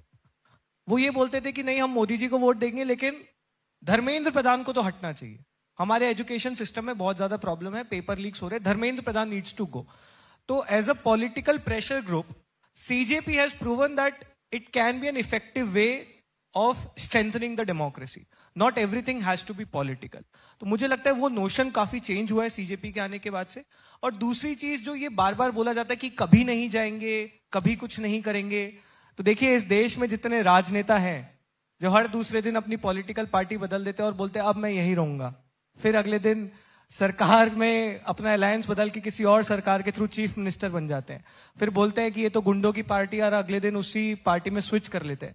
तो हम ऐसी बातें नहीं बोलना चाहते जो फिर हमें लगे कि वी वर हिपोक्रिटिकल्स। आज की डेट में we have taken a very clear call that we are very effective as a pressure group and we want to continue working that way. Jantar Mantar खत्म होने के बाद स्कूल ठीक करो का हमारा कैंपेन स्टार्ट हुआ और आप देखिए वो कितना इफेक्टिव कैंपेन है। आज पूरे देश में सरकारी स्कूलों की बात हो रही है और वो हर स्टेट में हो रही है, हर पॉलिटिकल आइडियोलॉजी के लोग कर पा रहे हैं, और वो सिर्फ इसीलिए हो पा रहा है क्योंकि ये एक इंडिपेंडेंट प्रेशर ग्रुप है जो बहुत इश्यूज बेस्ड बात कर रहा है। ये बहुत अच्छा इनिशिएटिव है, हम सब चाहते हैं कि स्कूल्स ठीक हो। एक दूसरा सवाल उससे जुड़ा हुआ, आरोप ये लगता है आप पे, और आपने कहा कि अधिकतर प्रदेशों में सरकार उनकी है तो अकाउंटेबिलिटी भी उनकी होगी, लेकिन आप लोग बहुत अवेयर हैं तीनों, करीब 60 साल 6 दशकों तक इस देश में कांग्रेस का शासन रहा है। हम 80 साल में जहां पहुंचे हैं, आपको इस 12 साल से अगर उसकी तुलना करिए तो आपको लगता है कि कांग्रेस ने भी वो नहीं किया जो उनको करना चाहिए था? सर मुझे लगता है कांग्रेस ने जो नहीं किया है उसके लिए कॉन्सिक्वेंसेस झेल लिए 2014 में, तो उनको तो खामियाजा भुगतना पड़ा ना, और इसीलिए तो इनको जिताया था। तो आप ये मत बताइए कि उन्होंने क्या किया है, उन्होंने जो किया उसका खामियाजा उन्हें भुगतना पड़ा। आपके पिछले 12 साल में क्या हो रहा है वो बताइए ना, हमें आगे बढ़ना है या पीछे जाना है? आपने 2 मंत्रियों के साथ बातचीत की सरकार में, आपको लगता है कि इस सरकार में कुछ अच्छे लोग भी हैं, कुछ अच्छा करना भी चाहते हैं, वेल मीनिंग लोग हैं, या फिर जो एक नोशन है कि 2 लोग ही पार्टी चलाते हैं, एक आदमी ही इंपॉर्टेंट है, या फिर कुछ वेल मीनिंग लोग हैं जिनको आप पसंद करते हो? सर अभी तो हम मतलब ऐसा किसी को पर्सनली जानते नहीं कि पसंद करे, लेकिन मुझे लगता है कि जरूर होंगे, लेकिन क्या उन्हें वो फ्रीडम मिलता है? क्या बीजेपी के जो लोग हैं क्या वो खुद उतना उन्हें फ्रीडम मिलता है अपनी ही पार्टी में? उनके पीछे भी तो डर होगा, अगर मैं ज्यादा बोल लूंगा तो मेरे पीछे भी ईडी या सीबीआई लग सकती है, उनके अंदर भी तो डर होगा। इसमें ये भी बोल दूंगा, मैं तो जर्नलिस्ट भी रहा हूं, मैं तो बात भी करता हूं, बीजेपी में भी कुछ लोगों से मैं बात करता हूं। बहुत फ्रस्ट्रेशन है बीजेपी के अंदर भी, बीजेपी के लीडर्स का, उनको भी वो फ्रीडम नहीं मिलता जिसके बारे में हम लोग बात कर रहे हैं। तो बहुत अच्छे लोग होते हैं सब जगह, उनको कितना साइडलाइन किया जाता है, उनको कितना एम्पावर किया जाता है, वो उसके लीडरशिप पे डिपेंड करता है उस पार्टी के।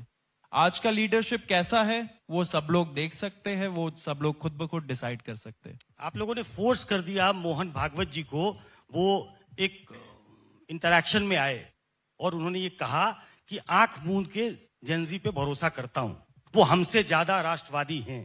तो आपको लगता है कि ये प्रेशर में उनको झुकना पड़ा, या फिर ये जेन्युइन सा कंसर्न है उनका, जो वो शायद मैसेज देना चाहते हैं कि नहीं, जैसे ट्रीट कर रहे हो आप युवाओं को वैसे ट्रीट मत करो? मुझे लगता है कहीं ना कहीं बीजेपी ने मोहन भागवत जी का भी सुनना बंद कर दिया है, आरएसएस का भी सुनना बंद कर दिया है। क्योंकि एक तरह मोहन भागवत जी कहते हैं कि नहीं, जेनजी राष्ट्र विरोधी नहीं है, उनके कंसर्न्स जेन्युइन है, और दूसरी तरफ बीजेपी के जो नेशनल प्रेसिडेंट है जो अभी अभी आए, जुम्मा कितना 1-2 महीना हुआ है, वो आकर कह रहे कि नहीं ये लोग वायरस है। अरे मोहन भागवत जी आपके मेंटोर है, उनकी सुनिए थोड़ा, आपके लिए अच्छा होगा। आप 12 साल में इतने बड़े हो गए कि आप अब आरएसएस की नहीं सुन रहे हो। 12 साल हुए आपको, और नितिन नवीन जी तो अभी 1-2 महीना पहले आए। वहां पर आप मोहन भागवत की नहीं मान रहे हो, सीट हार गए।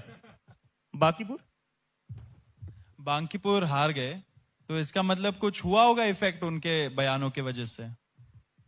तो मुझे लगता है कि नितिन नवीन जी को थोड़ी मोहन भागवत जी की इज्जत करनी चाहिए, आरएसएस की थोड़ी इज्जत करनी चाहिए, क्योंकि ये आरएसएस का काडर है जो बीजेपी को जिताता है। एक इनक्विजिटिवनेस और है मेरे अंदर, वो सिर्फ पूछ लेता हूं।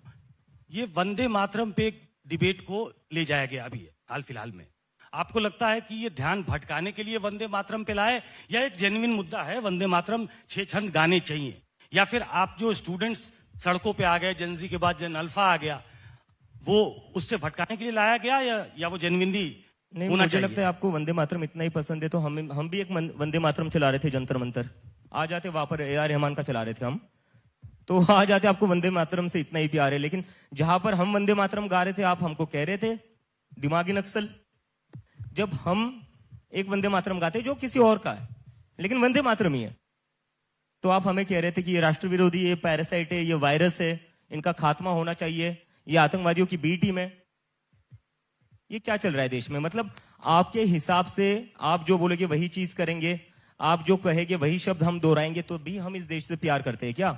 अरे मेरा देश है, मेरे देश को लेकर मेरा आइडिया है, तुम कौन होते हो मुझे बताने वाले? तुम्हारी सरकार है, देश तुम्हारा नहीं है, देश हमारा है, हम सबका है। एंड मुझे लगता है कि इसमें एक चीज ऐड कर दूं छोटा सा, कि प्रायोरिटीज बहुत ट्विस्टेड है सरकार की।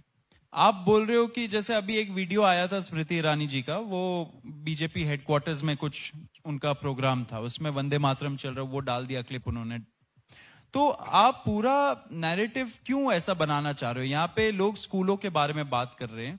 मैं तो, हम लोगों ने पहले भी बोला है कि जो बीजेपी के एमपीज एमएलएज है, जो ऑपोजिशन के एमपीज एमएलएज है, जो युवा उनके क्षेत्र में जा रहा है स्कूल ऑडिट करने के लिए, आपको उनके साथ साथ जाना चाहिए। वहां पे जाके आप देखिए कि आपके क्षेत्र में क्या प्रॉब्लम्स हो रहे, तो वो दिखाएगा ना कि असली लोकतंत्र कैसे एक्शन में रहता है।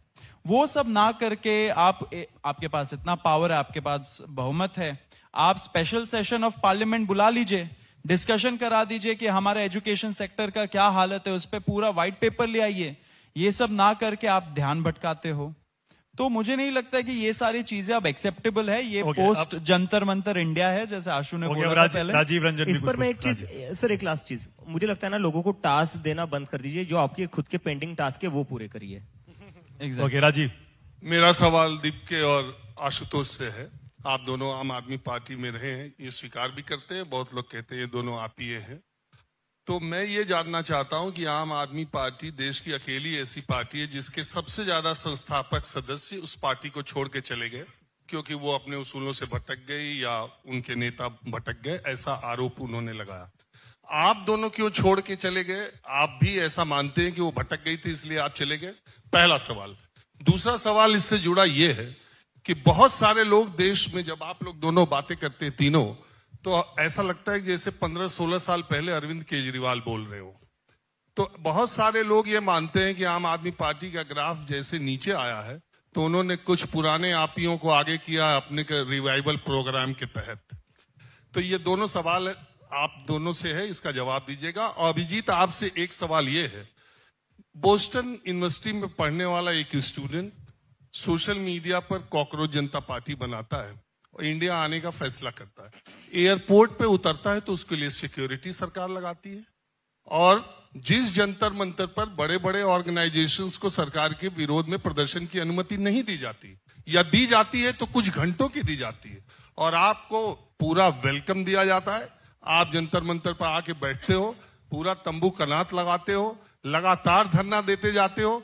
तो बहुत सारे लोग ऐसा मानते हैं कि ये कुछ और मुद्दों से भटकाने के लिए आपको लाया गया था, ठीक उसी तरह जैसे अन्ना को लाया गया। तो अन्ना को जैसे उधर लाया गया, आपने सोनम वांगचुक को इधर लाए। अब कहां गए सोनम वांगचुक? वैसे ही जैसे अन्ना गए केजरीवाल से। इन सब सवालों पर जरा क्लियर कीजिए। सर बस एक चीज है, आपने 3 सवाल पूछे तो शायद मुझे याद नहीं रह सकता है, क्योंकि मुझे आदत नहीं है। दोहरा दूंगा। एक करके ले लेते नहीं, हैं। पहला आपका ये क्वेश्चन था कि मैंने आम आदमी पार्टी क्यों छोड़ी। आम आदमी पार्टी क्यों छोड़ी? सर ऑनेस्ट रीजन दूंगा, पैसा ज्यादा नहीं मिल रहा था। और कहीं ना कहीं अच्छा, आप तो वैसे भी वहां सोशल मीडिया टेक्निकल ये सब कर रहे थे। एग्जैक्टली और कहीं ना कहीं ये था कि अभी तक तो चला लिया, अर्ली 20s तक काम चला गया, मिड 20s हो गए, आगे जाकर कहीं ना कहीं परिवार संभालना है, जिम्मेदारी बढ़ेगी और फिर उसके लिए कुछ करना पड़ेगा, तो बेस्ट वे क्या है? तो वही लगा कि अभी बाहर नौकरी चले नौकरी जाते ढूंढ रहे हैं अभी, हाँ? नौकरी ढूंढ रहे हैं। मैंने सोचा बाहर चले जाऊंगा, डिग्री ले लूंगा, क्योंकि जब मैं आम आदमी पार्टी में था मेरी इन जैसे लोगों से मुलाकात हुई जो बाहर पढ़ लिख कर आए थे। ठीक है, तो कहीं ना कहीं यार मेरे मन में भी लगता था मुझे कि यार मैं भी बाहर पढ़कर आ जाऊं मैं, और शायद मैं बाहर पढ़ने गया तो शायद से मेरा भी क्वालिफिकेशन बढ़ जाएगा, अच्छी जॉब मिल जाएगी, थोड़ा ज्यादा पैसा कमा लूंगा। So that was the reason sir. ऐसा कुछ नहीं था मेरा कि कोई झगड़ा वगड़ा, कुछ नहीं था मेरा, वो मेरा पर्सनल रीजन था। और सर दूसरा मैंने पहले कहा था, मैं भूल जाऊंगा दूसरा क्वेश्चन। हाँ, वो दूसरी आपकी तुलना अरविंद जैसे केजरीवाल से अन्ना हाँ। गए, अब वो रालेगंज सिद्धि चले गए, उसके बाद उस आंदोलन के बाद वो दिखते ही नहीं, वैसे ही सोनम वांगचुक चले गए, आप लोग अलग एक लेके निकल गए। नहीं सर, बिल्कुल अलग नहीं है। सोनम सर हमारे मेंटर है, उनसे हम गाइडेंस लेते रहेंगे। अभी वो रिकवर कर रहे हैं और हम लोग भी थोड़ा रिकवरी कर रहे थे। मुझे तो टाइफाइड हो रखा था, तो और ये बाकी ये तो पीटी रहा है। आशुतोष, आपके आम आदमी पार्टी छोड़ने की वजह, और दीप के आपका वो सवाल, मैंने वो सवाल हाँ, पूछा कि एयरपोर्ट से लेके इतना वेलकम आपको मिला, जी। इसकी कोई खास वजह? सर इसको तो मैं इसका क्योंकि हम लोग बीजेपी की बी टीम है सर, इसीलिए हमको इतना वेलकम मिला है। अरे यार, अरे यार आप ना इस तरह सवाल अवॉइड कर जाते हैं। नहीं, पीएम मैं केयर्स दे- बोलकर आपने वो मैं दे फंडिंग देता वाला हूं, मैं सवाल देता अवॉइड हूं। किया। हाँ। नहीं मैं दे देता हूं। तो सर जिन लोगों ने मुझे एयरपोर्ट पर पूरा वेलकम किया, उन्हीं लोगों ने मुझे पहले क्या कहा था, नेशनल सिक्योरिटी थ्रेट है ये। तो मैं वापस जब इंडिया आया, आपको पता है मेरे साथ हुआ क्या? ये अभी तक स्टोरी कहीं बाहर नहीं आई है, क्योंकि ये कभी पूछा नहीं गया कि हुआ क्या एयरपोर्ट पर। मैं एयरपोर्ट पर आता हूँ, एयरपोर्ट फ्लाइट के अंदर एक स्टाफ आता है, कहते अभिजीत दीप के। मैंने बोला यस, कहते चलिए साथ में। मैंने बोला हो गया, तिहाड़ चलना है अब यहाँ से। तो मैंने बोला कि सर एक बता सकते हो कहाँ लेकर जाओगे, लाइक घर पर फोन करके बताना है। तो कहते नहीं सर, हम एयरवेज के स्टाफ से, एयरलाइंस के स्टाफ से, हम पुलिस वाले नहीं है। तो मैंने बोला अच्छा। तो फिर थोड़ा रिलीफ फील हुआ। तो फिर उसके बाद वो सारे मेरा इमिग्रेशन 5 मिनट में कर दिया उन्होंने। मैं भी सरप्राइज था सर, जब भी मैं इंडिया में आता था मुझे 1-1.5 घंटा लगता था इमिग्रेशन के लिए। उस दिन मेरा 5 मिनट में इमिग्रेशन करवा दिया इन लोगों ने। और फिर मुझे कॉर्नर में जो रूम था वहां लेकर गए, जहां थे 10-15 पुलिस ऑफिसर्स। तो वो देखकर मुझे लगा हो गया, दिस इज इट, यहां से मैं जा रहा हूं तिहाड़। तो मैं जैसे ही अंदर चला गया रूम में, तो मैंने कहा हेलो सर, सारे कहते अभिजीत जी आप आ गए। मैंने कहा फिर सर अरेस्ट हो रहा हूं मैं, बता दीजिए घर पर एक बार आखिरी बार बात कर लेता हूं। तो कहते अरे नहीं, आपको क्यों लग रहा है हम आपको अरेस्ट करने आए? तो मैंने पूछा फिर ये सब, तो कहते नहीं हम तो आपको परमिशन देने आए। तो मैं खुद सरप्राइज, ये क्या हो रहा है? तो मैंने कहा परमिशन मिल रही है मुझे? कहते हाँ, बस पुलिस थाने के सामने धरना मत दे देना, आप सीधा जंतर मंतर चले जाना। तो मैंने कहा ठीक है, ये तो बहुत अच्छी बात है। तो मैं भी बहुत खुश हो गया, और लेकिन मन में डाउट था, दिल्ली पुलिस कब से इतनी अच्छी हो गई? जो किसानों को पीट रही थी, जो जेएनयू में स्टूडेंट्स को पीट रही थी, वो कब से खुद चलकर आकर एयरपोर्ट पर वीआईपी ट्रीटमेंट दे रही है और कह रही है ये लीजिए हम आपको परमिशन दे रहे हैं। तो उन्होंने मेरे हाथ में एक लेटर दिया और कहा ये लेटर को आप साइन कर दीजिए और अब चले जाइए जंतर मंतर। तो मैं तब थोड़ा सस्पिशियस हो गया। तो मैंने देखा लेटर मेरे नाम से लिखा हुआ है। क्या लिखा हुआ? लेटर जो था उनका परमिशन लेटर, वो मेरे नाम से लिखा हुआ था, on behalf of me, without even consulting me, या मेरे लॉयर से भी बिना बात किए, या आशु या सौरभ को भी नहीं पता। मतलब परमिशन मांगी नहीं थी, दे दी गई। हाँ, ऐसा? और वो कह रहे थे आप इस लेटर पर साइन कर दीजिए। तो मैंने बोला उनसे, मैंने पूछा कि आपने आशुतोष से बात की है, सौरभ से बात की है, या मेरे लॉयर से बात की है? कहते नहीं, ये तो हमने एक स्टैंडर्ड ड्राफ्ट होता है, आपको वही दिया है हमने, आपके नाम से हमने टाइप करके हम लेकर आए। मैंने बोला इतने अच्छे तो नहीं हो तुम लोग, हमें पता है। तो मैंने बोला मैं ऐसे ही तो साइन नहीं कर सकता, I will have to consult with my lawyer. तो मैंने फिर जो वृंदा ग्रोवर मैम है उनको मैंने कॉल किया। मैंने बोला मैम ये लेटर है, ये मुझे भेजा गया है, ये लोग कह रहे हैं इस पर साइन कर दो, मैं क्या करूं? जैसे ही उन्होंने वो लेटर पढ़ा, उन्होंने बोला बिल्कुल साइन मत करना, दिस इज अ ट्रैप। ये इस लेटर को लेकर ये तुम्हें परमिशन करने को अलाउ करेंगे, फिर उसके बाद वहां पर जो भी होता है इसमें क्लियर क्लॉजेस ऐसे डाले जिसके अंदर ये तुम्हारे ऊपर यूएपी या एनएसए लगा सकते हैं। तो फिर मैंने बोला व्हाट शुड आई डू? तो उन्होंने कहा तुम एक अलग से हैंड रिटन लेटर लिखो और वहां पर मैं जो डिक्टेट कर रही हूँ वही लिखो। So that's what I did sir. मैंने वही करा। फिर जो मुझे मैम ने बोला मैंने वही लिखकर पुलिस को दिया और मैंने बोला सर इस पर मुझे परमिशन दे दीजिए। कहते नहीं इस पर तो नहीं दे सकते हम थोड़ा एक हमारा स्टैंडर्ड फॉर्मेट रहता है उसके अकॉर्डिंग ही हम परमिशन दे सकते हैं। तो मैंने बोला लेकिन वो तो मैंने लिखा ही नहीं ना, वो मेरे से पूछकर थोड़ी ना लिखा है आपने, या मेरे लॉयर से थोड़ी ना पूछकर लिखा है। आप कुछ लिख कर दोगे मैं कैसे कुछ भी साइन कर दूं। तो कहते नहीं स्टैंडर्ड ड्राफ्ट आप क्यों इतना डाउट कर रहे हो हम लोगों पर, हम तो चाहते हो आप प्रोटेस्ट करो। मैंने बोला अगर आप चाहते हो मैं प्रोटेस्ट करूं तो मैं जो लेटर लिख कर दे रहा हूं उसमें आपको परमिशन देने में दिक्कत क्या है। तो ये सब हुआ सर वहां पर। और फिर जब मैं पीछे हटा नहीं तो कहते रुको फिर हमें बात करनी पड़ेगी। तो साइड में जाकर कॉल्स कर रहे कि नहीं वो साइन करने को तैयार नहीं जो लेटर दे रहे तो क्या करे। तो फिर वापस से आए कहते कि आप जो लेटर दे रहे हो उस पर तो हम आपको परमिशन नहीं दे सकते। तो मैंने फिर बोला मिला नहीं मिला परमिशन? नहीं। फिर मैंने बोला ठीक है अरेस्ट कर लो। फिर मैंने बोला अगर आपको ऐसे ही खेलना है then just put me in jail ना, ये क्यों मतलब नहीं, मैं ये पूछ रहा हूँ उसके बाद जो फिर प्रोटेस्ट नहीं हुआ। उसके बाद मुझे परमिशन मिली उनकी और उसमें भी ये कर दिया कि मेरा फोन नंबर लिख कर दिया, जो लेटर मैंने दिया था साइन करके उस पर कहा कि आपका फोन नंबर लिखो और वही फोन नंबर उन्होंने सोशल मीडिया पर डाल दिया दिल्ली पुलिस के हैंडल से। उसके बाद में मुझे कह रहे इमीडिएटली बाहर निकलो एयरपोर्ट से। मैंने बोला मुझे लग रहा था कि इमिग्रेशन के लिए 1-1.5 घंटा लगेगा, तो मैंने जो आशु है मैंने उसको बोला था कि 9-9:30 बजे मुझे पिक करने आना। अभी 8 बज रहे, मैं बाहर कहाँ जाऊंगा। मैं 1 साल बाद अपने देश में आ रहा हूं और ऐसी तो सिचुएशन। दिल्ली में कोई दोस्त नहीं था? नहीं मैंने किसी को यार हर किसी को ये लग रहा था ये तो जेल जाने वाला है या इसको तो पकड़ने वाले। सो सारे लोग थोड़ा हेजिटेट कर रहे थे, ये रियलिटी है। तो मैंने बोला मैं ऐसे ही कैसे बाहर चले जाऊं। तो वहां पर फिर पुलिस वालों की और एयरलाइंस वालों की थोड़ी बहस हो गई। एयरलाइंस वाले भी कह रहे थे नहीं ही इज आवर कस्टमर, ये अभी बाहर नहीं जा सकता, बाहर बहुत ज्यादा लोग हैं, सो अभी हमारी रिस्पॉन्सिबिलिटी है जब तक ये एयरपोर्ट पर है। लेकिन पुलिस वाले कह रहे नहीं आपको तुरंत बाहर निकलना पड़ेगा। मैंने कहा जब तक आशुतोष मुझे लेने नहीं आता मैं बाहर नहीं जाऊंगा। तो फिर मुझे पूछा कौन सी गाड़ी में बताओ, तो मैंने गाड़ी का नंबर बता दिया। तो कहते क्यों नहीं आ पा रहा, मतलब ट्रैफिक में फंसा है। तो कहते अभी हम ट्रैफिक क्लियर करवा देते ये चीज। आशुतोष हाँ आप लेने गए थे? एग्जैक्टली। अच्छा आप गए थे। यस। आशुतोष और मेरा कजन आया था। तो उसके बाद इन लोगों ने बोला कि अच्छा नहीं कोई बात नहीं हम उनकी ट्रैफिक क्लियर करवा देते ताकि वो जल्दी आ पाए। तो मैंने बोला ठीक है बुला लीजिए। और बाद में मैं देखता क्या हूं ट्विटर खोलकर अभिजीत दिपके ने मांगी वीआईपी ट्रीटमेंट। मैं ट्विटर खोल रहा हूँ थोपी गई थी वो सिक्योरिटी। आपके चैनल पर चल रहा था सोर्सेस के थ्रू अभिजीत दिपके ने, और कई सारे मीडिया चैनल्स चला रहे थे क्योंकि आप लोगों को आइडिया नहीं था। मैं ऐसा कि मुझे आप एयरपोर्ट से हकालने पर लगे हुए कि जल्दी से पहुंच जा तू जंतर मंतर, और खुद ही बोल रहे हो कि नहीं जो ट्रैफिक में गाड़ी फंसी है आपकी हम वो निकाल देते हैं जो आपके दोस्त आपको लेने आने वाले।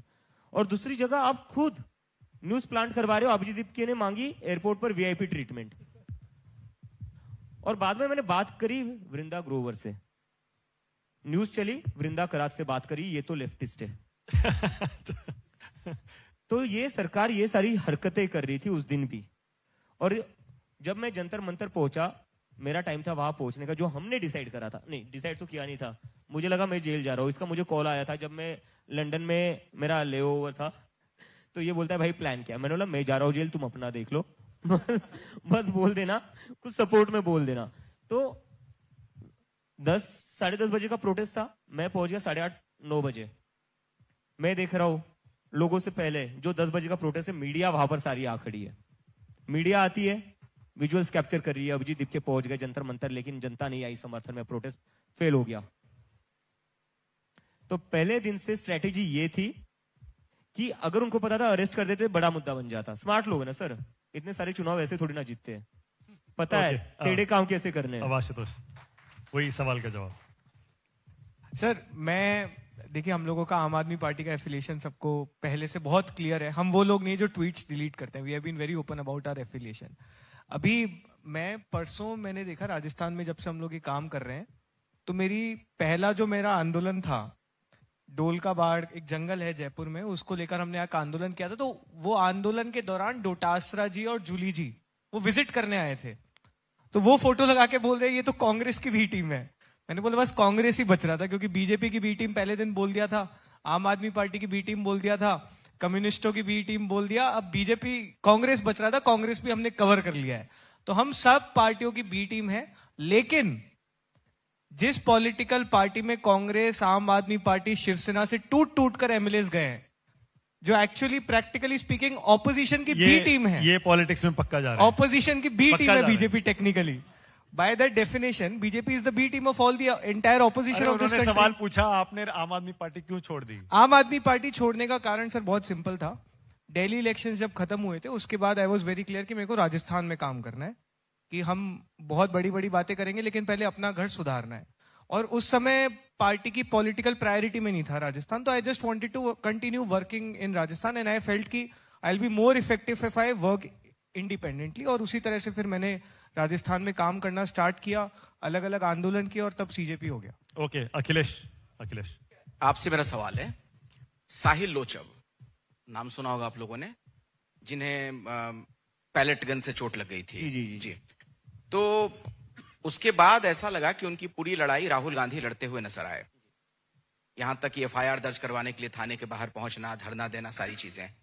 तो क्या आप लोगों ने उस लड़ाई को छोड़ दिया, साहिल लोचब के साथ खड़े नजर नहीं आए क्योंकि प्रदर्शन के दौरान ही उनको गोली लगी थी? ऐसा कहा जा रहा है, जो आरोप है, क्योंकि आप ही लोगों के साथ थे वहां पर।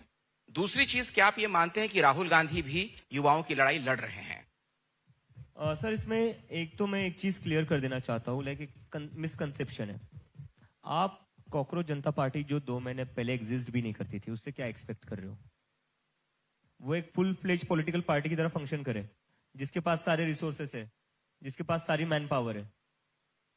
हम कोशिश कर रहे हैं ज्यादा से ज्यादा लोगों की मदद करने का, हम कोशिश कर रहे हैं कि to be there for everybody. लेकिन सर आपको भी समझना पड़ेगा कि हम है कितने लोग, कोर टीम अपनी कितनी 15 लोगों की है, अपने वॉलंटियर्स।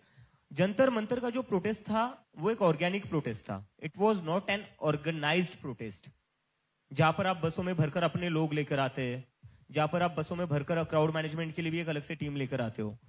तो we are very short of resources, we are very short of people. और हम अभी एक्सपांड कर रहे हैं, अभी हम हमारी टीम्स फॉर्म कर रहे हैं, हम ऑर्गेनाइज्ड कहीं से भी नहीं है, अभी हम वो कर रहे हैं। तो ऐसा नहीं कि हमने उन लोगों को छोड़ दिया है, लेकिन सर हम उन लोगों के साथ खड़े, लेकिन हमारी लिमिटेशंस ये है कि आज हमारे पास वो रिसोर्सेस नहीं है, हमारे पास मैन पावर नहीं ठीक है, ओके। जिसकी वजह से हम सारे लोगों की हेल्प कर पा रहे अब हैं। मैं बस दूसरा हिस्सा, राहुल गांधी युवाओं की लड़ाई लड़ रहे हैं, मानते हैं आप? मुझे लगता है सभी को लड़नी चाहिए, वो भी लड़ रहे हैं, सभी को लड़नी चाहिए। ओके, मैं जल्दी से अब एक रैपिड फायर राउंड करना चाहता हूं आपके साथ। थोड़ा ट्रिकी भी हो सकता है but quick fun. Alright, rapid fire round with Abhijit Dipke, Saurabh Das and Ashutosh Ranka. पहला सवाल, देश का बेस्ट प्राइम मिनिस्टर अब तक का आप किसे मानते हैं? Jawaharlal Nehru, without a doubt. Of course Nehru ji सबसे Okay. कूल भी, कूलेस्ट। और देश का बेस्ट चीफ मिनिस्टर अब तक का आप किसे मानते हैं? सीएम किसी भी स्टेट का। चीफ मिनिस्टर पर तो कुछ कहा नहीं जा सकता है। मुश्किल है। सौरभ, कोई तो होगा जो पसंद होगा आपको, यार इस आदमी ने बड़ा अच्छा काम किया अपने स्टेट में मुख्यमंत्री के तौर पर। नहीं, ऐसे तो कई सारे रहे, फिर देयर आर मल्टीपल। हाँ, तो 2-4 नाम ले सकते हैं, 2-4 नाम ले सकते हैं अगर। जैसे तमिलनाडु के सीएम कौन थे अभी पहले? स्टालिन। एमके स्टालिन, इकोनॉमी काफी अच्छी करी थी उन्होंने, ठीक है, वो एक हो गए। पिनाराई विजयन ने केरला में education model, health care model काफी अच्छा किया था। दिल्ली में अरविंद केजरीवाल जी ने भी काफी अच्छा काम किया था स्कूल और हेल्थ केयर का। तो कई सारे, आई विल बी ऑनेस्ट, मतलब क्या है, अच्छा काम किया है यार। ठीक है, ओके। देश का बेस्ट एजुकेशन मिनिस्टर, सबसे अच्छा शिक्षा मंत्री अब तक का कोई है? अनफॉर्चुनेटली आई डोंट थिंक, क्योंकि मुझे लगता है कि हमारे देश में लाइक प्राइमरी एजुकेशन पर किसी ने भी फोकस नहीं किया, उसी की वजह से जो हमें स्कूल्स दिख रहे हैं ना सोशल मीडिया पर। ठीक है, सर ऑनेस्टली इसका आंसर मैं बताऊं, हमको पता ही नहीं है इस देश में कौन कौन एजुकेशन मिनिस्टर है, क्योंकि क्योंकि उसको बात ही नहीं एकदम हुई। से इररेलेवेंट पोस्ट माना गया है। कई स्टेट्स में अभी भी एजुकेशन मिनिस्ट्री को पनिशमेंट पोस्टिंग माना जाता है। आप जनता से पूछिए, आधे लोगों को पता नहीं होगा उनके स्टेट्स के एजुकेशन मिनिस्टर कौन है। ओके। देश का जेन जी में सबसे लोकप्रिय नेता आप किसे मानते हैं? Most popular leader in young. दीप के। नहीं नहीं, ठीक है, हाँ, दीप के आई थिंक जो थालापति विजय ने करा है, I think he could be the one, क्योंकि मुझे लगता है कि उनका जो पूरा कैंपेन था वो उसी पर था। साउथ में काफी फॉलोइंग है उनका। मोस्ट प्रॉमिसिंग लीडर आप किसे मानते हैं? कल भविष्य किसका अच्छा लगता है आपको? कोई युवा नेता जो लगता है यार ये आगे जाके बड़ा बनेगा, कुछ करेगा, सीएम बनेगा, पीएम बनेगा, होम मिनिस्टर बनेगा, है कोई? ऑनेस्टली आई डोंट थिंक, कोई नहीं है। क्योंकि आप एज देखिए ना, कल जाकर बड़े हो गए ऑलरेडी सारे। जिस एज में बाकी जॉब्स में आप रिटायर हो जाते हो, उस एज में अब क्या। ओके, अब आपको एक दूसरे को एक एक वर्ड में डिस्क्राइब करना है। पहले सौरभ और आशुतोष अभिजीत दीपके के लिए एक शब्द, one word. Fighter. Fighter. Decisive. Decisive. अब आप दोनों सौरभ दास के लिए एक शब्द। कूल। कूल। कूल। अब आशुतोष के लिए दोनों एक एक शब्द। Statesman. Very calm and compose. मुझे ये इसकी चीज बहुत अच्छी लगती है। और सौरभ का आर्टिकुलेशन और अशु का काम एंड कंपोज, आई विश मेरे में वो होता। दीपके की सबसे अच्छी बात कौन सी है और सबसे बुरी बात कौन सी है? सबसे अच्छी बात, डरता नहीं है। ये बुरी है अच्छी है? डरता नहीं है, अच्छी बात है। बुरी बात है कि वो हमारी कम सुनता है। वैसे जो दोस्ती है वो अब ऐसी हो गई है, तगड़ी के जान भी दे देंगे टाइप, बोल सकते हैं? हम तो वही कर रहे थे पूरा टाइम कि डे भाई वन से मैं- वही चल रहा है। डे वन से वही कि मैं चला जाऊं तो तू संभाल लेना। नहीं, और हम लोग जब 6 जून को थे वहां पर, हम तीनों ही आसपास ही खड़े थे, तो हमें एक पॉइंट के बाद लग रहा था कि हाँ कुछ भी हो सकता है ना। हमें नहीं पता कि इन लोगों ने बाहर के लोग भेजे हैं, वो कुछ हमारे अगेंस्ट कुछ कर दे। तो आई थिंक हम लोग प्रिपेयर थे कि अब जो भी होगा साथ झेलेंगे, बस साथ रहना है, छोड़ना नहीं है। ओके, सबसे बुरी आदत कौन सी है अभिजीत की?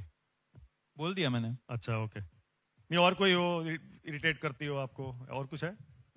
इसका अटेंशन स्पैन बहुत कम है। कम है? बहुत कम है इसका अटेंशन स्पैन।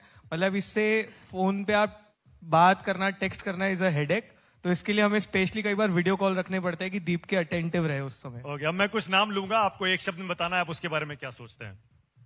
नरेंद्र मोदी। आप अच्छा, Narendra Modi. I take one word, आप उस शख्स के बारे में क्या सोचते हैं, एक शब्द में बताना है। Best skin care. से अगेन, क्या बोला? ओह, बेस्ट स्किन केयर बोल रहे। Best skin care. Skin care. Best PR also. Best actor. पर उनकी पॉपुलैरिटी आपको पता है? Of course. Of course of पता है ना? मतलब ये उसी का तो पार्ट है ना, PR, स्किन केयर और एक्ट, तभी तो पॉपुलैरिटी मिलती है। Rahul Gandhi. Good person. Fit. Very rarely All right. seen in politicians. All right, okay, thank you so much Abhijeet Dipke, Saurabh Das और आशुतोष रांका, इस मंच पर आने के लिए बहुत बहुत धन्यवाद आपका। जोरदार तालियां एक बार फिर से। Thank you.